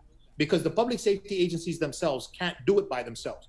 Chris and Sabrina, we can put a police officer in every street corner and there still be crime. We're still going to deal with drugs. But when the community gets involved in that, and you talked about those public safety forums, those were opportunities for me to go out there and talk to the community and say, listen, we need to address this from that standpoint. It's not just the government, but it's the people out in the in the villages, in the neighborhoods. It's the nonprofit, non-government, it's the private the business community, it's the faith-based organizations all coming together. Now, whether you want to call it the Mandania Community Policing Strategy or strategy X, Y, or Z, call it whatever you want. But I think that if we come together as a community, and that's what I'm looking to do, is let's get the community involved in this, because people are going to want to come to help out. I've been to numerous town hall meetings when I was the chief of police, which was part of our strategy, and we would listen to what the issues were during those neighborhood town hall meetings, and we would understand what their concerns were. A lot of that was drugs. A lot of that was public drunkenness. A lot of that was safety out on the roads, because there was a year when we saw a very high amount of traffic fatalities. Right. So those are the issues, but getting out into the community and making the community part of the solution, I think is going to pay dividends back to us. And that's what I'm looking to effectuate in the 36th Guam legislature, is to grow public safety, grow the Guam Police Department, customs, corrections, all the public safety agencies, and then get the community to be involved in that. Because what we saw was that there was a downtick in the amount of crime that was happening. We were taking drugs off the street on a weekly basis, 2, 3, sometimes 4 times in the week. The drug task force were going out there and they were making arrests. Big bust. So to me, that paid dividends back. And the reason why I know it works, because a lot of the tips, a lot of the information that we were getting were from the community, calling us and saying, we know that this person, go check this person, go check that person. And we launched a drug investigation, and that's how we were able to effectuate so many arrests. Chief, let me get in here before we get to your closing. I just had one question, and I think it's a fair one. The people looking at you now, and they're saying, "Hey, that's former Governor Eddie Calvo's chief of police. This guy closed the police stations. He's a hater." How do you address those criticisms of you? Well, the closing of a police station was to mitigate overtime at the Department of Corrections. So the officers that were assigned to the Hagåtña precinct were detailed up to DOC to deal with the amount of overtime being incurred at DOC. But make no mistake, Chris, that although physically the precinct was closed, there was never a shortage of manpower to man the different beat areas in the Hagåtña precinct area. I took officers from Guam Customs and Quarantine, from the airport police, from the port police, under what was called back then Mandania 2.0, and then officers from our from GPD Special Operations Division and the Highway Patrol Division, and they covered down on those beat areas. Right. So make no mistake, there was never a lapse in the police services being provided to the citizens in the Hagåtña precinct area. Okay. We just took the patrol officers and moved them up there. So although the precinct itself, the venue down in Hagåtña was closed, and we told people they wanted to walk into the police station, they could go down to Tamuning or go up to Guerrero or go down to Agate. If a call came in, those beat areas were covered. So there was never a... Chief, you got 30 seconds. Yep, closing statement, Chief. Go for it. Okay, thank you. Chris and Sabrina, I just want to say thank you very much for having me on the show this morning. And to the people of Guam, I want to thank you for considering me to be a senatorial candidate. I bring to the table, and I will bring to the 36th Guam legislature 35 years of experience in the military, in the government of Guam, working from the lowest levels, being a patrol officer, being a soldier on the ground, being a Marine on the ground, to being the chief of police. So I understand the spectrum of government, and for me, the last 35 years have been service to the people. And by running for office, I look to take that to the next level by serving the people of Guam as one of your elected leaders, as a senator in the 36th Guam legislature. So I want to thank the people of Guam for that. And I humbly ask for your vote during the primary election on August 29th and the general election on November 3rd. Thank you, Chief. Okay. There you go. Thank you. Republican candidate and former chief of police, J.I. Cruz. 948. Hey, it's the link on the breeze. 93.9. We are doing KUAM News' Decision 2020. Yes, there's an election, and you can start voting in it tomorrow. Okay, and so let's bring in our last candidate here. He's also from the Republican Party of Guam, and you probably may have seen him because he's very outspoken and critical of the government, and rightfully so. It is Ken Leon Guerrero. I know I've seen many of his posts on Facebook and YouTube, and in the past attended many of his press conferences. So let's bring him on now live via Zoom to talk about why he is running for a seat in the 36th Guam legislature. Ken, are you there? Can you hear me? For some reason, I don't see my video. You need to unmute your camera. Unmute your camera. Okay. Okay, strike video. Is he popping? Okay. Can you hear me now? Yeah, we can hear you perfectly. It's just we can't see you. Our technical guys over here are telling us that you need to unmute your video in order for us to see you. But I mean, we can continue on with the interview. Let's continue on while I try to figure out how to do this. No problem. All right, Ken, I guess we'll just get it started here at 9:50. Ken Leon Guerrero, Republican candidate. A lot of people know you from your group, Citizens for Public Accountability. But tell us, you've made I don't know if career is the right word, but you've made a career out of criticizing our elected leaders. So when did you decide that after criticizing them so harshly that you wanted to become one of them? This goes back to my efforts in 2016 to try to run a voter initiative process. And that went back to the pay raise issue. And then later on, we had the, this election and last election, 2018 and this election, I have been trying to get people to run for office, and I've not had a lot of success. And the reasons have been the way the election process is set up, it doesn't lend itself to the best and brightest of our island running for office. And so one of the reasons why I decided to run was to help change the election process. Am I still there? Yeah. Yes. Oh, okay.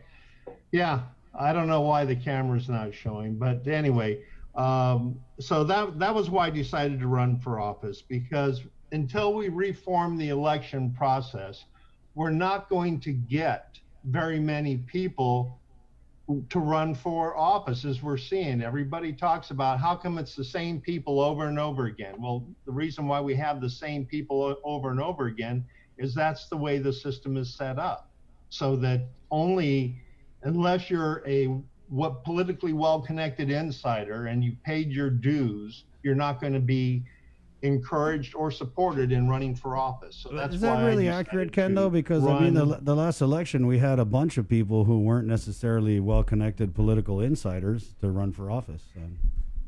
Then take a look at their voting records, and what does that show? You know, I mean, almost to the person, the majority of them sit there and salute no matter what initiative comes out of Adelup. So it's not so much as we have a loyal opposition or even a check and balance system. I mean, we have a bunch of people in the legislature who basically follow Adelup's. So it's not necessarily that they're connected political insiders. It's that you don't like their stance on things. Well, there's two ways of looking at it. The first way you look at it is you look at the legislation introduced and the votes cast. And when we look at the legislation that's been introduced and the majority of the votes cast, what we're seeing is that it's more geared for politically well-connected insiders. Let's start with the Bill 30, which I refer to as the corporate welfare bill, which cost taxpayers $10 million and basically made 90% of all the government employees very unhappy about their health care. Then we look at the gambling bills. We look at a number of other bills going back to the primary election bill. You know, so there's been a lot of legislation that's been passed that serves primarily to benefit politically well-connected insiders over the people of Guam. I can appreciate all of your efforts to hold our government and our leaders accountable. That's without question. So you now, though, are planning to run or are running for senator. So what kind of leadership, what kind of bills can we look forward to you introducing if elected? Well, the first, I have 6 areas that I want to focus on. The first one, of course, is election reform. Secondly is the government finances. I mean, the government goes back to the fact that they're prioritizing the wrong things. They should be prioritizing public safety, public health, public education, but they're not. Millions of dollars have been diverted to pork barrel projects and pet projects. I mean, for $400,000 to send people to FESPAC, if we took that $400,000, that would buy 25 trained drug dogs and the training for the handlers to help battle the drug inflow. So there are many areas there that could be addressed. The next area that I want to focus on is corruption and crime. We have an attorney general that what I want to do is have him reappointed by the governor to represent the government, which is what they do, and have a publicly elected prosecutor. That way we will have an elected official that's answerable to the people of Guam, serving the people of Guam, because over the past 3 attorney generals, whenever I brought issues of conflict of interest, ethics, or even potentially criminal activity. I've been informed by the Attorney General's office that they represent the government and the governor. Therefore, they're conflicted out. Yeah, Ken, A but I public mean, prosecutor elected by the people. Ken, you've brought a bunch of lawsuits against the government of Guam, and some might say they were frivolous. So, are you now saying that because you brought lawsuits that nobody really entertained, that now we need to throw out the whole elected AG system and get a new way of doing things? They were not frivolous, and I'm still in court on 2 of them. So, but the problem is that when you bring these issues to the Attorney General's office, they refuse to deal with it because they represent the government. And when I go into court, guess who sits across from me? The Attorney General. So that's why we need a public prosecutor who represents the people of Guam, not the government of Guam. And that's allowed in the Organic Act. So we just need to stand up that provision. What about? I see what he's saying. I Because do, with the quarantine issue, you had the AG's office representative or saying that they couldn't testify because they were representing Correct, the but governor. maybe the AG needs to re-examine what he thinks his role is as the Attorney General. Ken, when we talk about holding elected leaders accountable, right? There's just this big cloud with you when you Google your name. We all know you're with Able Industries. There was a whole scandal with disabled employees not getting paid. And that's what I think of when I think of Ken Leon Guerrero. And so if you could just maybe clear that up. Can it be cleared up? Did the disabled employees that were under your charge ever get paid? Is that case been closed? Yes, they got paid. That's the funny thing there. Nobody in the media has done the research. I mean, they throw these charges out willy-nilly and at random, but no one does the research, because all they have to do is go to the federal court and pull the file. There's about 800 pages of documents that detail the fact that the employees have been paid. But no one in the media has made the effort to go and do the research on that. So what they're doing is going. So we'll go sort through 800 pages of federal court documents so that we can figure out what really happened. Ken, You can look at the last document. The last document details the payment of the employees.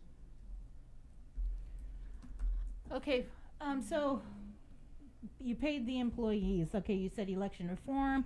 You want to prioritize public safety, healthcare, and education, focus on corruption and crime, and introduce legislation for a publicly elected prosecutor. Anything else? Well, we're going through a very, very unusual time.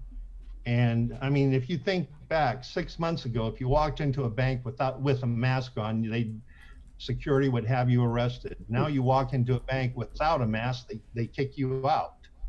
So everything is changing, and we as a society and a government need to lead the change, not be reactive to the change. Because if you look at 9/11, did you ever think that you would have to go to the airport, take off your clothes, walk through a metal detector and an x-ray machine just to get on a plane? But now it's regular. Everything has changed, and the government needs to change, because we're not going back. I don't see us going back to a time where our tourism industry is as strong as it was coming in here. It will be different, but we need to adapt to those changes that are going to be coming. Our economy, we need to change our economy from where we have more than 60% of the employees working in low-wage service sector jobs, because we're seeing the fallout from that now. We have thousands of people worried about being evicted. We have thousands of people worried about having cars repossessed so they can't get to work. I mean, there have been serious damage done to the families, the social fabric of our island, and we need to look at ways that we can start to repair it. And then that starts by putting the people first. And we don't see that in this government. We don't see it in the administration. I mean, look at the 19th floor. Instead of hiring 28 people and putting them through training, we take all the government managers, give them double pay, extra pay, hazardous duty pay, and And for what? In the meantime, 28 people were out of work, out of money, and waiting in line for food for hours and hours. This government still is putting the people first. I mean, we're hiring deputy directors for non-essential agencies when we should be hiring more people that have direct contact, like in social work, because to deal with the stress the families are going through. But instead, we're reprioritizing. We're going to put more deputy directors in. For what? So at every level of government, we need to make changes, because we can reduce the cost burden to taxpayers, but we have to do it smartly. It won't do any good to take 3,000 people and make them unemployed. What we need to do is we need to readjust how government operates, how government spends money, and more importantly, how government collects money. Those are the things that we need to be working on in the 36th Guam legislature. And I don't see that happening with the current group of incumbents. That's why I've been encouraging on my media and in all my writings and things that we need to get a supermajority of new candidates into the 36th Guam legislature if we're going to have any chance of changing things. Because as Albert Einstein said, insanity is doing the same thing over and over again, expecting different results.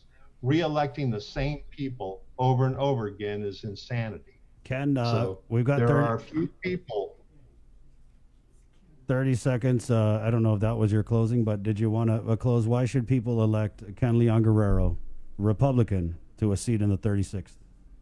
Yes, I'm asking for the people of Guam to consider me as one of their votes for the 36th Guam legislature. And when I'm on the floor of the 36th Guam legislature, the people of Guam will have a very strong say in what comes through those doors and what gets passed, because I won't let the other senators overlook making sure that the people are taken care of first and foremost in any legislation that's put forward on the floor. All right, thank you so much, Ken. Best of luck to you. I wish we could have got you on video, but maybe the next time, because we plan on doing our Decision 2020 interviews after the primary election. Oh, okay, thank you. Nice, right. yeah. Hopefully you'll figure it out by then, Ken. All right. Okay, there Thanks, you go. Ken. Ken Leon Guerrero, Republican, and that concludes Decision 2020, our Wednesday segment. Who do we got coming on tomorrow? You would do that to me. I'd have to pull it up and find the schedule. Man. And each candidate gets 15 minutes each. And the format, as you can see, is just whatever Chris and Sabrina are going to throw at you. So if, just get your baseball glove out. And if you want to join in and ask a question, all you got to do is post it on our Facebook stream, and we'll ask that question for you if there is time. Right, and we'll do a better job of letting you guys know who's coming on maybe at the beginning of the show. So if you do have any questions for these candidates, you pop them up in our feed, and we'll get them on there. Right, and usually I announce them right at the start of the show. But for tomorrow, we are looking at the candidates that will be coming on to our show. Do you got it there? I got it, Bree. All right. Tomorrow we'll have a new candidate, Frank Leon Guerrero, also former U.S. Marshal. Former U.S. Marshal.